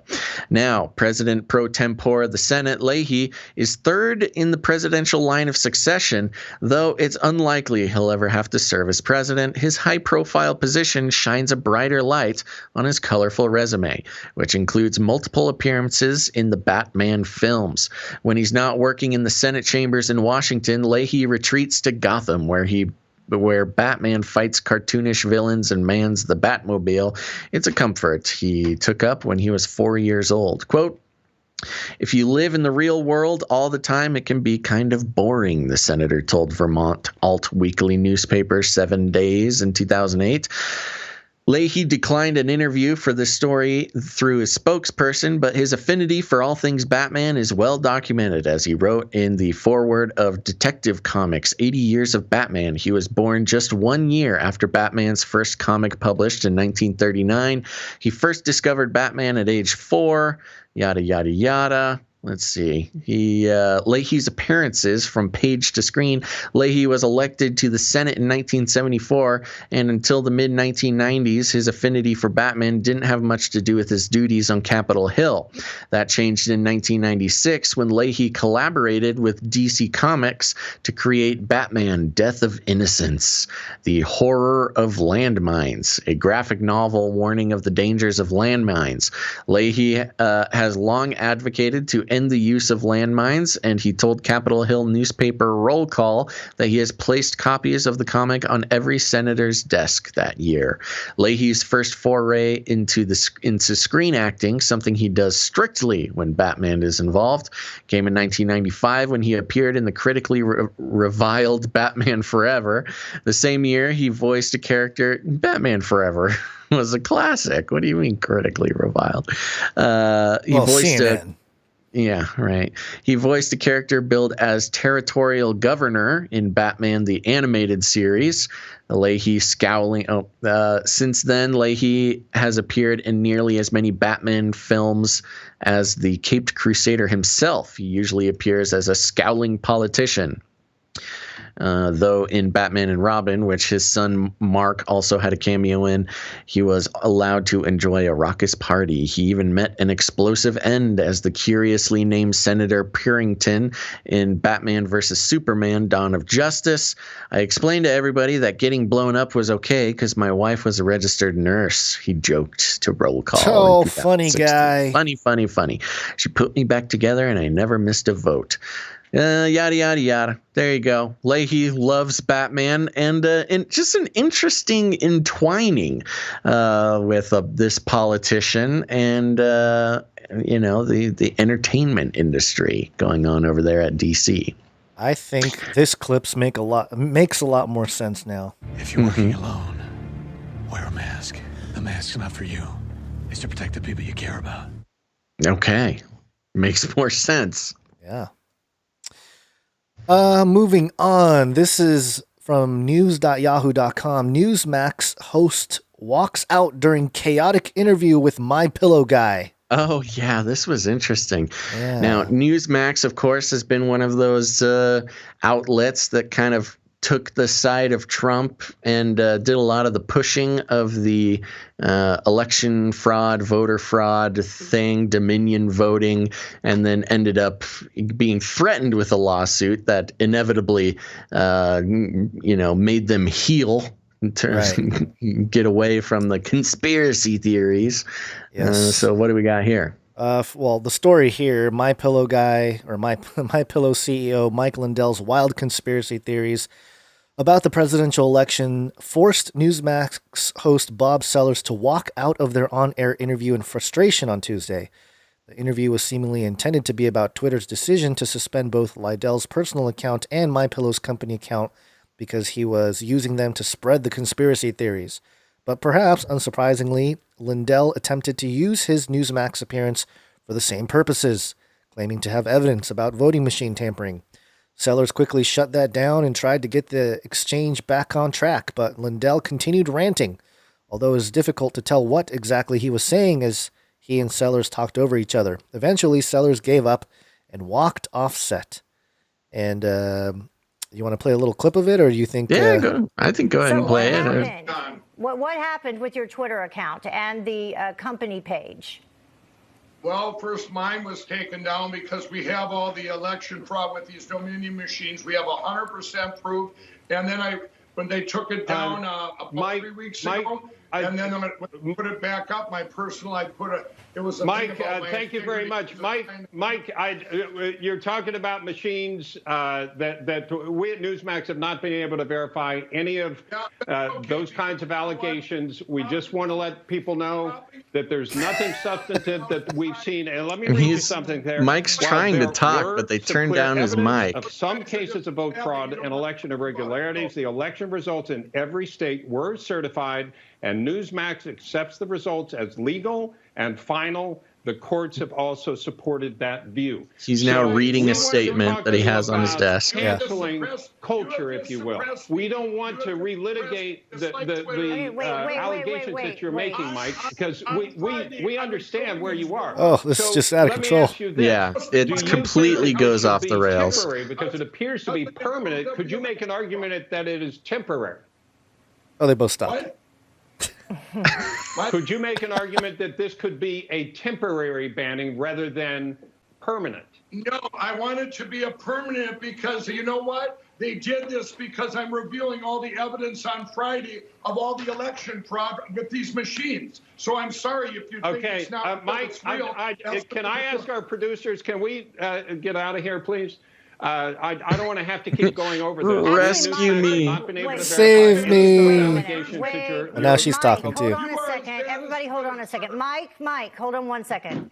Let's talk a little bit about there goes. And then he takes takes off his thing and he stands up and he leaves. Not Mike, but the original male reporter there. He's Newsmax guy. It really shows the amount of what the threat actually was. It kind of looks like that reporter might have been named personally in that legal threat because, if he is just an employee, of course he would, under instructions, stop any conversation about Dominion and the voting stuff. But for him to just totally extricate himself from the situation, he's scared. He's very scared. And of course, we know that the legal threats from Dominion were quite extensive, asking for more than $1 billion just from what was her name, the Kraken lady. Yeah, Sidney Powell. Sidney Powell, yes. Yeah.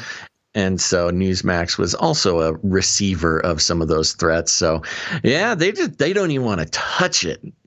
Well, the other part of it too, Newsmax, again, during that whole Trump getting censored and all that, people flooded.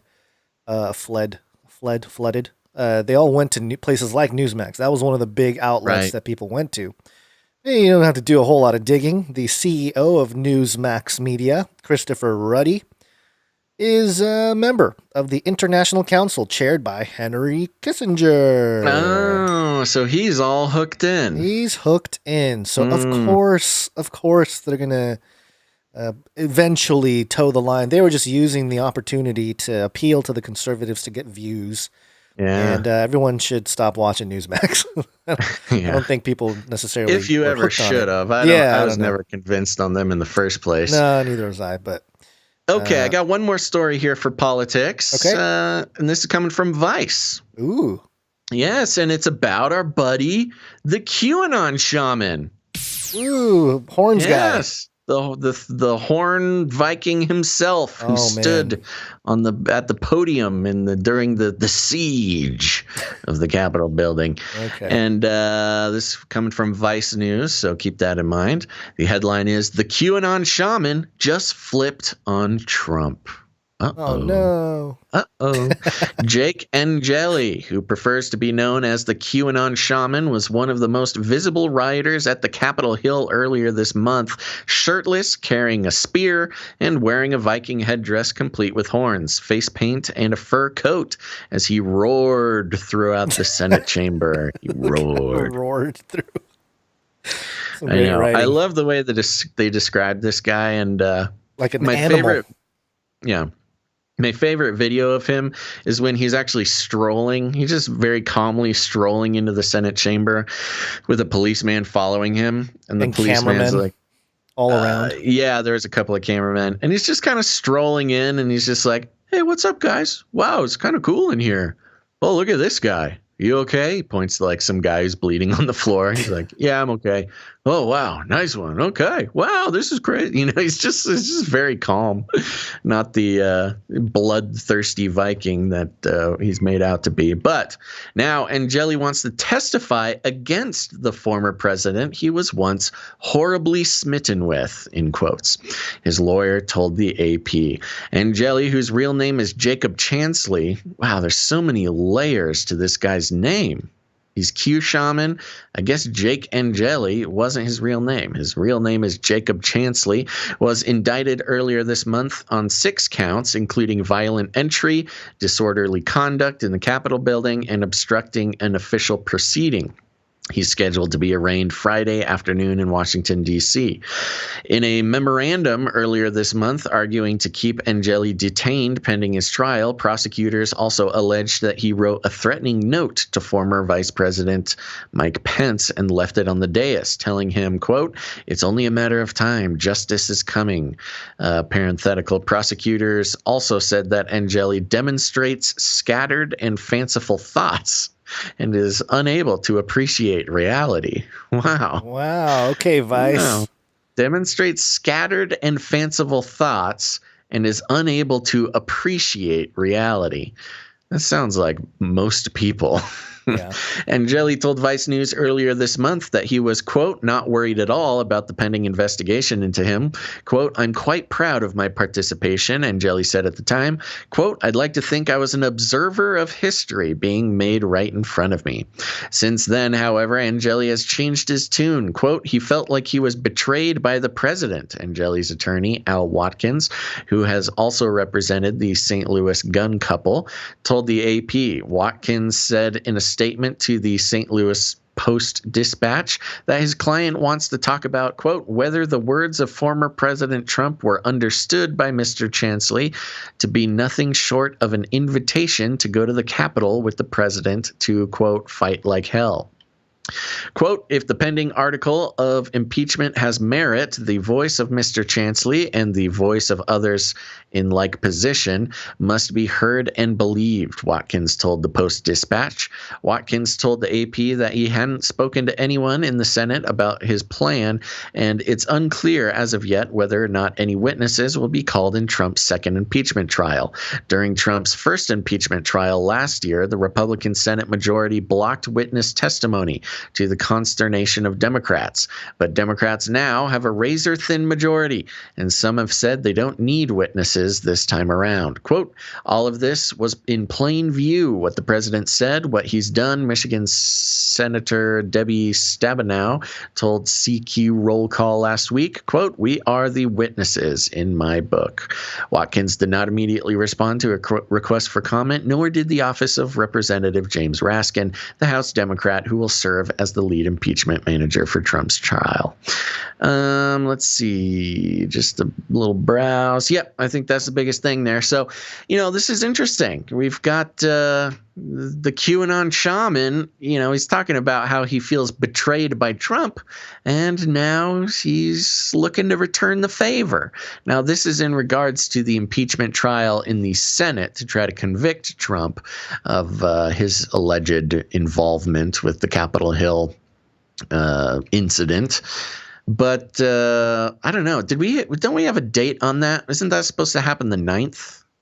I don't remember. I don't know. I think the trial is supposed to happen on the 9th. I don't know. I have been following kind of what a few analysts are saying about this.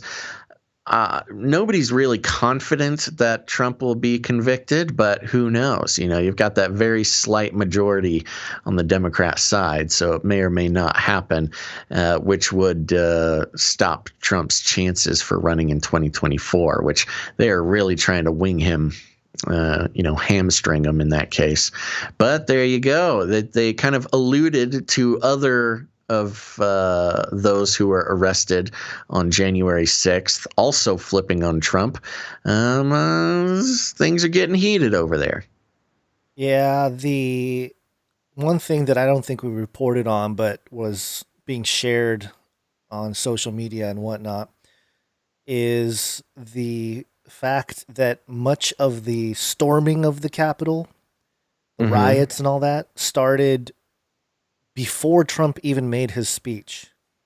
Yeah, there's been timelines put together that kind of show that if something was going to happen, it was already in process by the time Trump made his speech.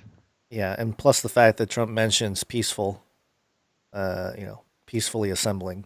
He used the word peaceful.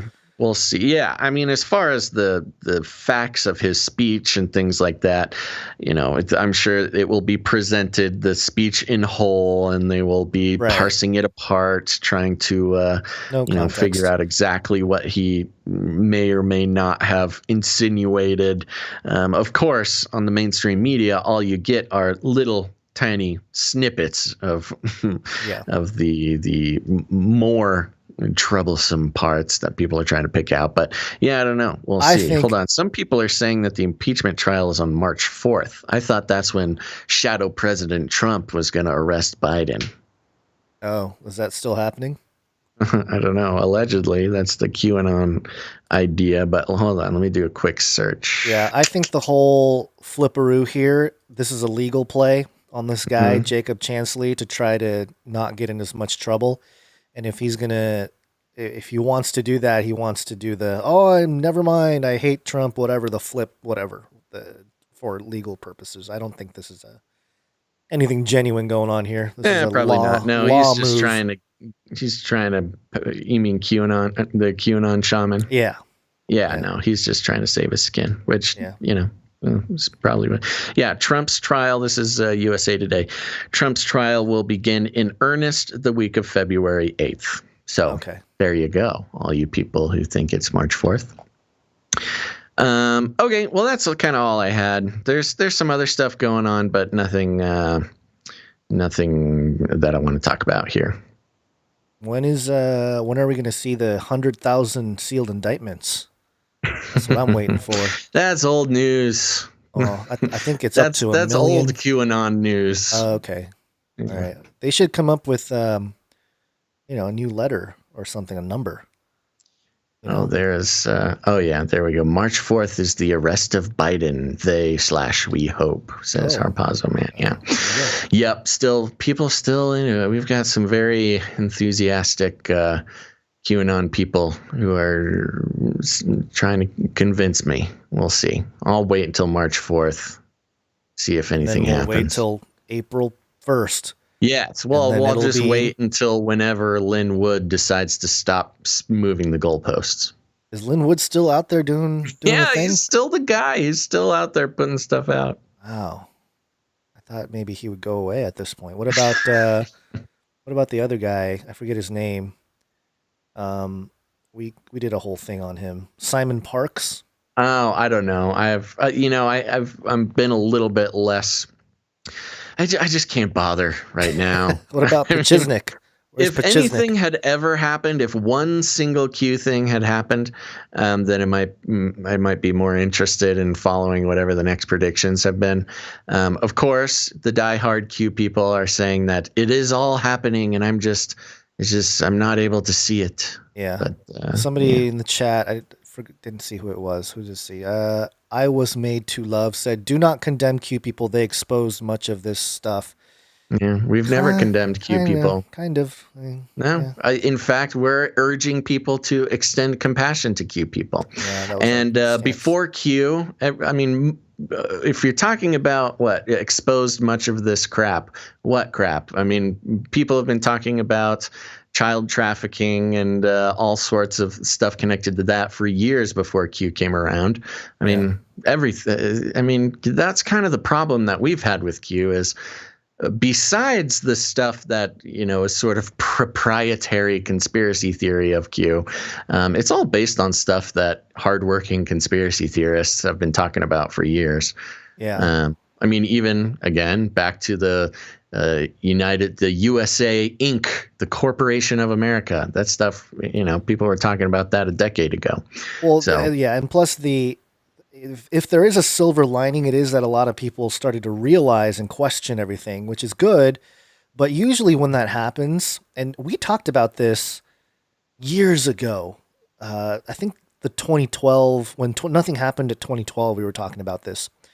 Let's see. Before I say that, though, Captain Titus Frost, Q just posted for the first time since December.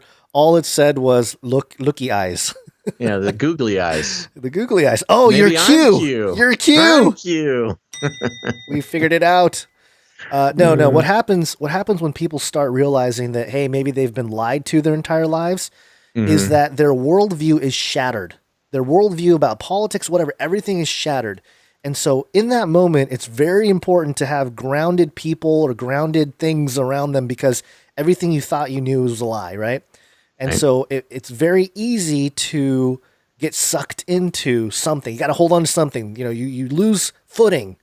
And so you thought this was solid ground, but it's not. You're hanging up in the air. I'm just going to grab onto whatever I can. And that's where the PSYOP part of it is, where great example, great way to get everybody to jump on board, not just Trump, but, you know, whatever, the Q thing, the whole QAnon movement and the hope, and, you know, because nothing else is going to save us and all this. So that's the part where, yes, it was good that it woke people up, but what was being pointed to as the solution, a political solution at that, was where the suspicions have to, you know, for me anyway, like right away, I was like, hey, this is not what they're saying it is. Because I'll admit, for like the first couple weeks, I'm talking October, November 2017, when this really started to spin it out. We did a whole episode on Q. Yeah, I was like, hey, maybe, but even then we were like, maybe we'll see, but it's interesting. Yeah. Could there be an intel, whatever? But yeah, well, that's just so people know. If you're new to the show, we've been doing podcasts since 2012, and you know, yes, we had a moment. Well, first of all, I'll say, with people just waking up in 2020, I understand where you are. Like when you first really start looking into things, and you really see that nothing is what it seems, and that so many lies and everything. It's very affecting. You put a lot into it. It's all you can think about. It colors your entire world. It makes you mad that other people aren't paying attention to stuff. Yes, you get very passionate. You get very it's a very extreme moment. And trust us, we went through the same thing almost a decade ago. And so we have a lot of compassion for people who, you know, just coming awake in 2020. We're very happy that people are questioning mainstream narratives, but we also understand that it can be very it's very engrossing. You know, it kind of colors everything in your life for a while. Yeah. And so there is a phase of it, not to say that there's, you know, again, not condemning anybody, just I'm extending compassion. Right. I know what it's like. I was 100 excuse me. Oh, they're trying to choke you. Yeah, 100% sure that aliens were going to show up that in the 2012 Olympics. 100% sure disclosure was coming, and that didn't happen. And it was it was a big moment. I felt then how Q people are feeling now, I think. Well, one could argue, based on some of the opening ceremony stuff, that they did reveal themselves. Yeah, but it was just very covert. You know, you can spin it if you want to, and that is another example of how the Q thing operates. Airport artist, yes. Like real aliens, they ask. Yes. I was 100% sure it was going to happen. Yeah, you were pointing at Illuminati game cards, everything. There was a lot of evidence. Everything, all the dots were connecting that would be the moment of disclosure. And it was with the Quetzalcoatl, the 2012 end of the world Aztec Mayan calendar thing. And it was, you know, it was all coming together. Yeah. Oh, yeah. It's all coming together. Yeah. And it was interesting to see how there were a lot of Christians who picked up on Q. You know, a lot of it was a very toxic form of patriotism and faith, and it was almost like, and I'm going to talk about this in Age of Deceit 4, but it was literally the redoing. And, you know, we talked about the Bolshevik Revolution and how there was something similar there, but also in America in the 50s, and we've talked about this too.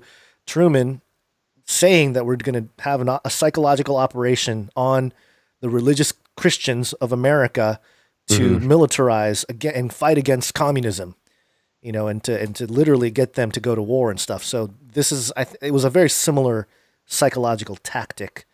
Yeah. But and the New Agers picked up on it too. They had it tailored to New Agers and truth-seeking folk, which is It was very well designed, if anything. But it goes to show that, well, a couple things. First off,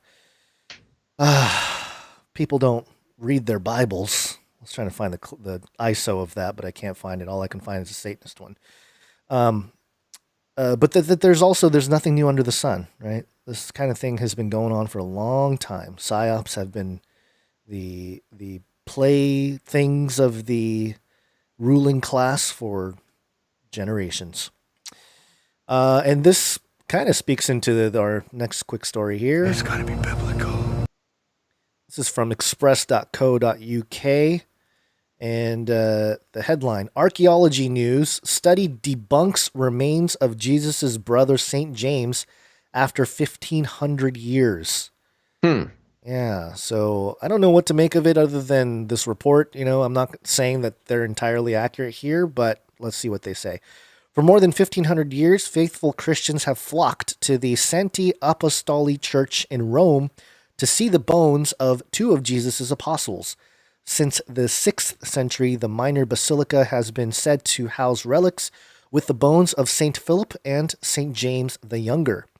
After Emperor Constantine Constantine the Great declared Christianity the state religion of the Roman Empire in the 4th century, there has been a rapid uptick in the number of churches being built. Christian martyrs were promptly dug up from their graves and transferred to a newly built house of worship, or newly built houses of worship, plural. This process, known as translation, happened to the supposed remains of St. James and St. Philip's. It is unclear today who moved the remains, but their internment at Santi Apostoli has earned the church great renown in the Christian world. That is, until now. A team of archaeology and chemistry experts from Denmark, Holland, Italy, and England have concluded a radiocarbon analysis of the ancient remains. Unfortunately, the bones were found to be far too young to have come from the time of Jesus, and the researchers did not have much to work with, as the relics of the mere fragments, a tibia and foot attributed to St. Philip and a femur attributed to St. James. The bones were dated using the radiocarbon method, which determines an object's age by studying the decay of radioactive carbon-14 in the object. The femur was dated between 214 and 340 AD, meaning the thigh bone belonged to someone at least 160 years younger than St. James.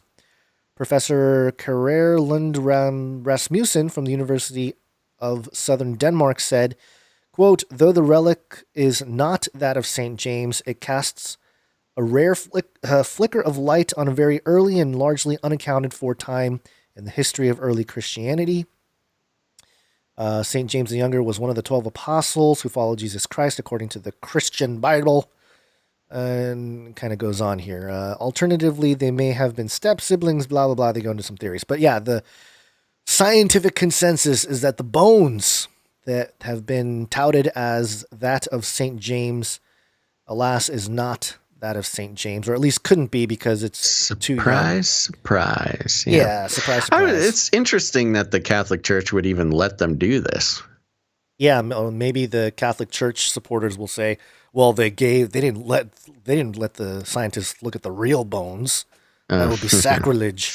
Sure. Yeah, it's interesting. I've, in my travels, I really have only seen this in Europe where, big cathedrals or different churches will have a relic, and oftentimes it's body parts of saints or apostles or something. Isn't that a whole practice in some of the Orthodox churches where they save the skulls and stuff? Yeah, we actually did a big episode on it in Canary Cry Radio. I forget who we were talking to.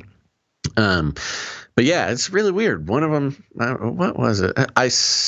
There's the one with the blood. It's like a vial of blood. Oh, right. The blood that recongeals or whatever. Reliquidated. Yeah. Well, I forget where I was going. I think it was Chris Putnam. that we talked to about that. Yeah, I think so too. So anyways, I forget what my point was, but yeah, very interesting practice on the Catholic side there. But yeah, okay, surprise, surprise. Those were just somebody's bones. And a lot of these types of stories is meant to be a sort of science is truth. Therefore, faith is wrong or religion is wrong, God is wrong, that kind of thing. Right. And that's what it's going to be used for. But if you think of it, think about it objectively, not, the bones of some person 1,500 years ago not being of someone they said it was doesn't change anything with, the realities of the faith. Keeping that in mind, because I know some people can run with it and take it what they will. I got a story here from globenewswire.com. Artificial intelligence. That's right. Skinopathy files provisional patent for artificial intelligence and augmented reality powered technology that will guide skin cancer surgeries. Skinopathy, a Canadian medical... Hey, Canada! A Canadian medical company founded in 2020, new company, has filed a provisional patent with the United States Patent and Trademark Office for artificial intelligence and augmented reality technology that will help guide surgeons when performing skin cancer excisions. Healthcare practitioners will be able to use the AI technology, which determines pixel by pixel the boundaries of cancerous skin tissue by simply taking a picture with their smartphone. The AR technology, it's the augmented reality technology, will then provide surgeons with an overlay of those boundaries through the screen. Cancerous skin tissue can sometimes extend beyond the measurable lesion and is typically unseen to even the most eagle-eyed surgeon. That is why some surgeons choose to be overly cautious and remove more skin than might be necessary to prevent the need for further surgery, which can lead to visible scarring and other disfigurements. Conversely, it is possible that cancerous tissue remains following an excision due to the vagaries of the human body, quality of life considerations, or experience of the surgeon. This can potentially lead to continued growth and additional excisions in the future, yada, yada, yada. So, long story short, the continued cyborgization of the healthcare industry is taking another step in the direction. This time, AI telling them how much skin to cut off of you. Right. When we did our prediction at the beginning of the year, I think, or maybe it was the end of last year, the end of 2020, we didn't do a good job of coming up with predictions. We were like, wait a minute, they already have that in the news, or whatever. But one of the things that I think is going to take place in the next year or two, I'm not going to specifically say 2021, but for sure in the next couple years, I think they're going to start announcing cancer cures for certain types of cancer. At least in theory, or like lab work done, maybe like not genetic exactly stuff. Yeah, like CRISPR or Talon type of stuff. Yeah. Maybe not for every type of cancer, but I think with certain types, they're going to start basically announcing we have solutions or cures, which I know a lot of people have said that there's cures, or there have been cures for a long time. And I think that it's true to some degree that, medicine doesn't necessarily go through all of the potential ways to save people or help people that suffer from cancer. Not that the alternative options are always going to work or anything like that, but just in general, it is my opinion, just an educated guess. This is not like a prophecy or something. Just an educated guess that in the next couple of years, they are going to start announcing a theoretical solution to cancer. Yeah, I think that's fair. Also, I want to push back against the people who had a problem with our predictions. Because, we're not trying to be prophets or psychics and predict things that have no basis in any evidence. Our predictions were based on evidence and obsessive participation in keeping track of all the things we keep track of. Our predictions were not supposed to be some sort of God-given prophecy. It's our conglomeration of all of our contact with the current technology and at the rate with which it will hit certain milestones. And so I stand by our predictions, Gons. Don't let anybody get you down. Well, Baba Vanga, the blind prophetess. Okay. Do you know about her? No. We've talked about Baba Vanga. She's a blind. A lot of people. She's a blind mystic. And Baba Vanga, you know what she said about the year 2021? What? A strong dragon will seize humanity. That was her her prediction for 2021. Huh. So maybe someone was. She's a Bulgarian mystic. She died in 1996 at the age of 85. But her 2021 prediction: a dragon will seize humanity. We'll see. That's what people want. People want, Yes, they want the Nostradamus cryptic, no evidence possible. Maybe we'll guesses. do that for fun next year. I mean, it's not too late. We're only in February here, first couple days, but I'm not going to write a haiku for 2021. Yeah, I was going to say. All right. You got something to take us out on? Yes. This is I can call this a psyop. Psyops. This is from SanFranciscoGate.com. A story, or the story behind blue checkmark homes. How a San Francisco artist created a fake company that fooled thousands. Ooh. Yeah. On Friday, a viral Twitter thread announced the unexpected rollout of Blue Check Homes, a new service allowing Bay Area residents to apply to have a verified badge crest installed on the facade of their home to essentially identify themselves as an authentic public figure in real life. What? In a matter of hours, the thread garnered international attention, swiftly amassing thousands of retweets and likes and over 40 million impressions. The reactions from the public were wide-ranging. Some were, understandably, annoyed by the concept. Others caught on to the joke rather quickly. But Danielle Baskin, a San Francisco-based artist behind the prank, had no idea the website she crafted to back up the fake service would receive 495 applicants, all hoping for a crest of their own. Oh my gosh. Quote, this is the dumbest thing I've ever heard. Quote, I will say a percentage of them are not from real person.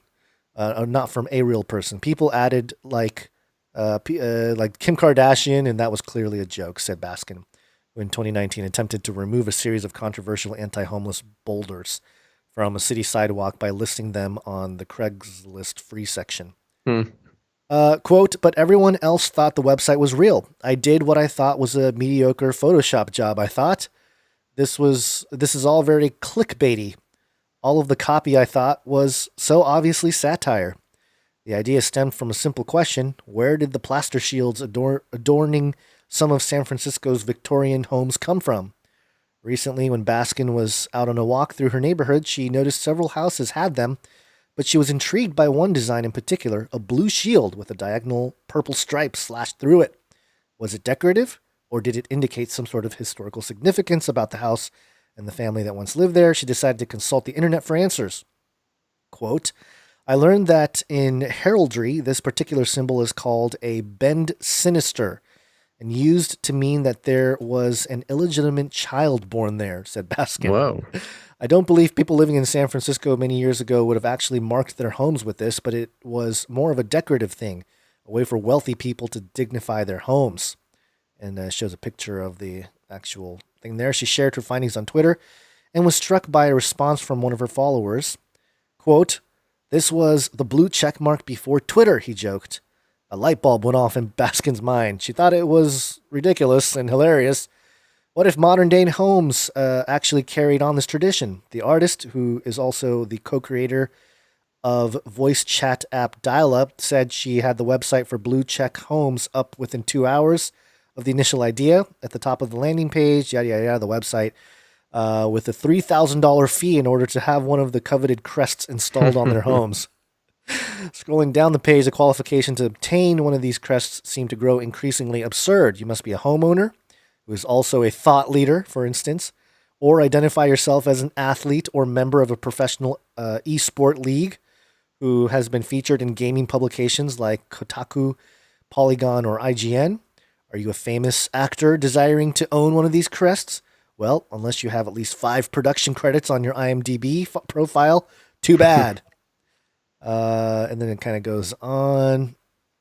And then it says, shortly after... hold on. Baskin said she pored over old newspaper articles, blah, blah, blah. I think it goes on forever, man. This story is much longer. Yeah, this is the whole thing. I mean, the concept is hilarious. I think, it speaks to, number one, in our world today, you have to say if something is satire. You like, even when you do, people still believe that it's real. You know, so you have to literally tell people that this is a joke. Otherwise, people are going to believe it. Remember back in the days where we would have to, like, you kind of need to go pretty deep in a website to find where they hid the fact that it was satire. Yes. You know, they put it on there kind of legally. They legally had to put satire on there, so they would hide it in the About Me section. Right. Sometimes they would make it the font the same color as the background. So, like, it was technically there, but you had to highlight it to figure it out. I have not seen something like that recently, and I don't know whether to be afraid that, maybe more news outlets are satire and we're just not paying attention, or maybe the satire thing has sort of worn out and it's too dangerous to even try to make satire now because people will just believe whatever you print. Yeah.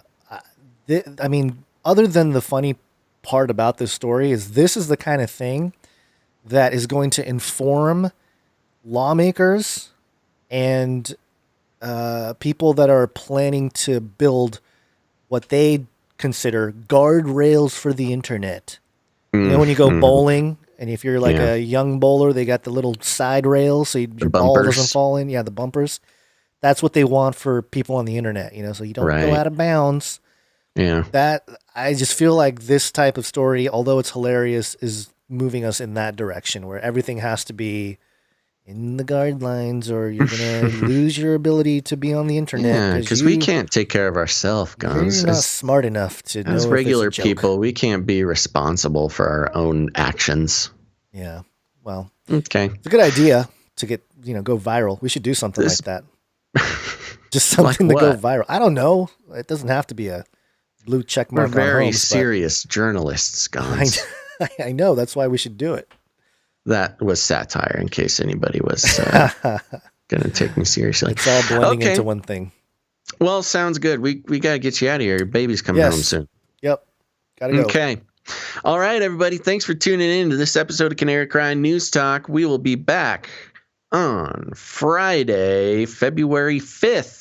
Again, we're shooting for as close to 9:30 as we can. We did a little bit better today, but incrementally, we'll be getting to our starting target time of 9:30 in the morning. So make sure to put it on your calendar. If you haven't done it yet, hit the like button on this video. Please, por favor. Helps.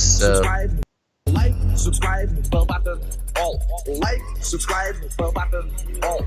That's right. We'll be harnessing the power of the algorithms to share the show out with people who may not have heard it before. So you can always take it back, but please give us your like and make sure to subscribe and turn on notifications, or else you might miss the show on Friday the 5th, somewhere around 9:30 Pacific Standard Time. That's 9:30 in the morning. I know. It's crazy. But thank you very much. And also a big old thank you very much to all of our producers for this show, episode 295. And that's producer Kevin, Szechuan, Saul, Eric, Jason, and Sir Jason, Knight of the Anti-Foo Bar. Thank you to all of our artists and, of course, Jade Bouncerson for the timestamps. Here's the thing, folks. You, too, can become a producer of the show for all the great reasons that I mentioned earlier. This is going to be a more common thing. And here's the thing, even Washington Post is asking for donations now. So the mainstream is I know. The They got mainstream is Bezos. realizing that this value for value model is kind of the only way to go. And so you're going to have to support somebody. And I guess it's your choice. You can support the Washington Post, or you can support your buddies Basil and Gons at Canary Cry News Talk. And there you go. It's a nice rebellion against the institutions of this world that just love nice little sleepy somnosumers. So there you go. You can either wake up or let things be the way they've always been. So thank you very much to all of our producers. And if you want to become a producer, the best place to do that is by heading over to canarycryradio.com/support. canarycryradio.com/support. That's right. Thank you very much for that. There's also patreon.com/CCNT. Now, there's other ways you can support the show. You can create music, create jingles, create art. All of those things, if they are properly done on a subject matter related to the show, send them over to canarycryradio@gmail.com. Or if you like your privacy, you can do canarycryradio@protonmail.com. So thank you very much for that. And you can also support the show by leaving ratings and reviews. It's very important. I'll be checking out some ratings and reviews on the show on Friday. And if you want your rating and review read on the show, go ahead and leave a rating and a review. It's that simple. Best place to do that is at Apple Podcasts. Just search Canary Cry News Talk and leave a review. Thank you very much. Now, you also can share the show on social media. That's very important. That's the best way. You know, that's the most, what's the word I'm looking for? It's the most effective. That's where most of the listeners come from, is word of mouth and people sharing it with them, their friends, their family. And you got those who are starting to wake up to the fact that the world is not what it seems, and share the show with them. Send them this episode or another episode you liked, and we'd be happy to be a part of that waking up journey of theirs. And if you need any other instructions, here's what you do. You walk right up to them, you grab them by the cage, and then you shake it. The end of the world occurred pretty much as we had predicted. I want to shake things up, stir up some controversy, rattle a few cages. Hey, stop that! You'll never silence me. I'm the last angry man, a crusader for the little guy. Leave the bird alone. Never. Rattle a few cages. Rattle a few cages. The human race will have every opportunity to improve.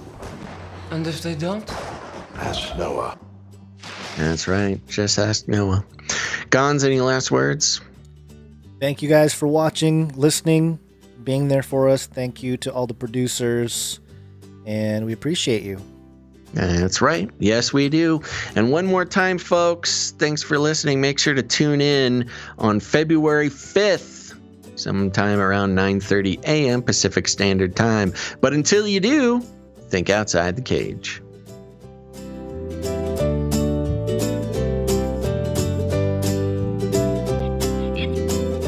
Everybody loves waffles. It will kill. Demonic power! You can't handle the truth! There is no beginning, there is no end, because it's a circle. We will launch a new age! Better, bigger, tastier. This is the way. Canaries in a cage. Now is the time to do what you're told. Everybody loves waffles. Sinful generation! Demonic power! Liar! Remember, reality is an illusion. The universe is a hologram. Buy gold. Buy! I want to shake things up, shake things up. I want to shake things up, shake things up. Leave the bird alone. I want to stir up some controversy. I want to rattle a few cages. I want to rattle a few cages. I'm the last angry man. You'll never silence me. I'm the last angry man. I'm the last angry man. You'll never silence me. I'm the last angry man. A crusader for the little guy. Little guy. Little guy. Well, we'll see about that. Whatever, Illuminati.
That's where I started.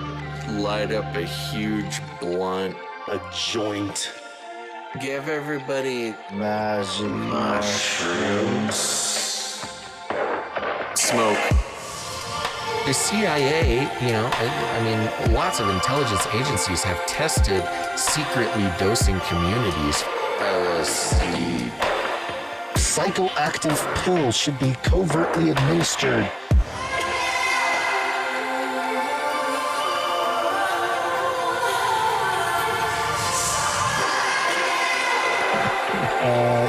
Just put me on some, I don't know. Give you a shot in the butt. Fluoride, oxytocin. Get a chemical hug. I did dabble, some of that robot crack.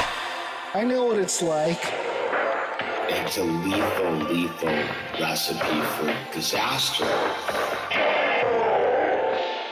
You need help. If you're a pharmacist, you need to repent. All right, weird. Poly. It's Latin for many. Tick. Tick. Tick. Now suck your blood. POLYTICK. POLYTICK. Many bloodsuckers. Politician.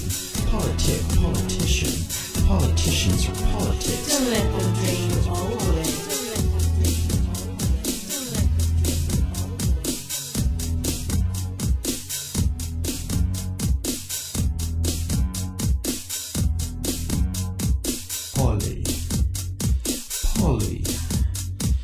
Poly. It's Latin for many. Tick.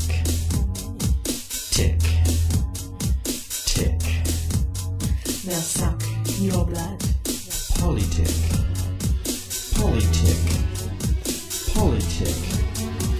Many bloodsuckers. Politician. Politicians are politics. Don't let them drain you all the way. Don't let them drain you all the way.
Politicians are politics. Don't let them drain you all the way. Don't let them drain you all the way.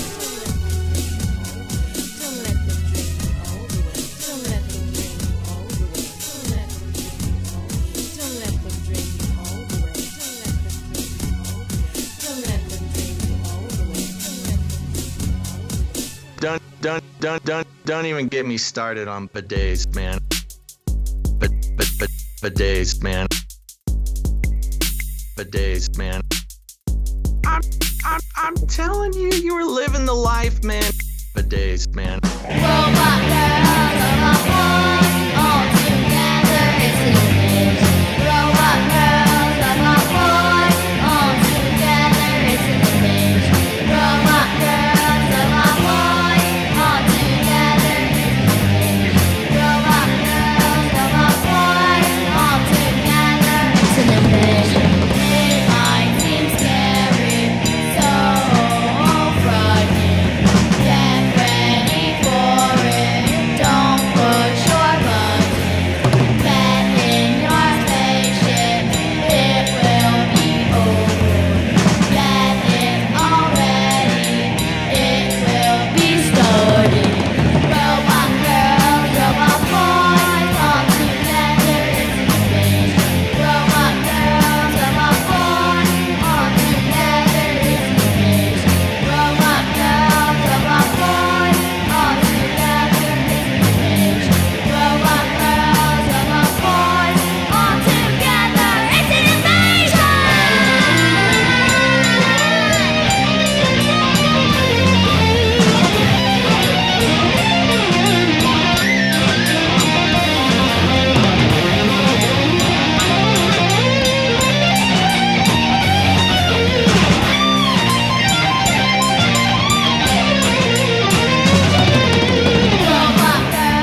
get me started.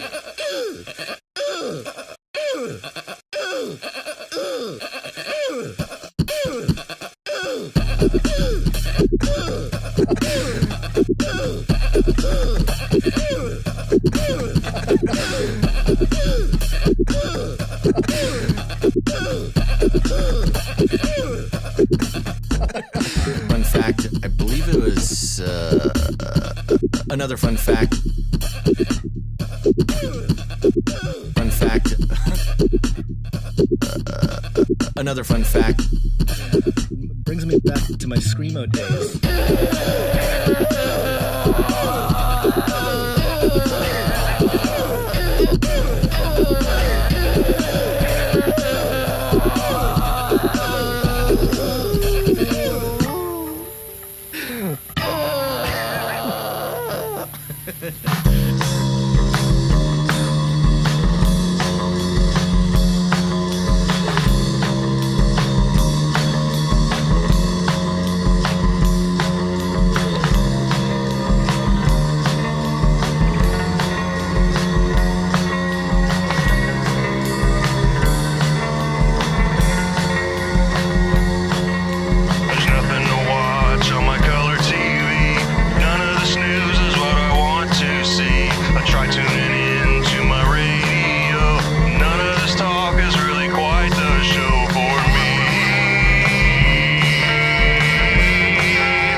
In the future, humans will be confined in a people's zoo. People, I'll keep you safe and warm in my people's zoo. I'll keep you safe and warm now in my people's zoo. You, yeah, you in my people's zoo. I'll keep the cameras on.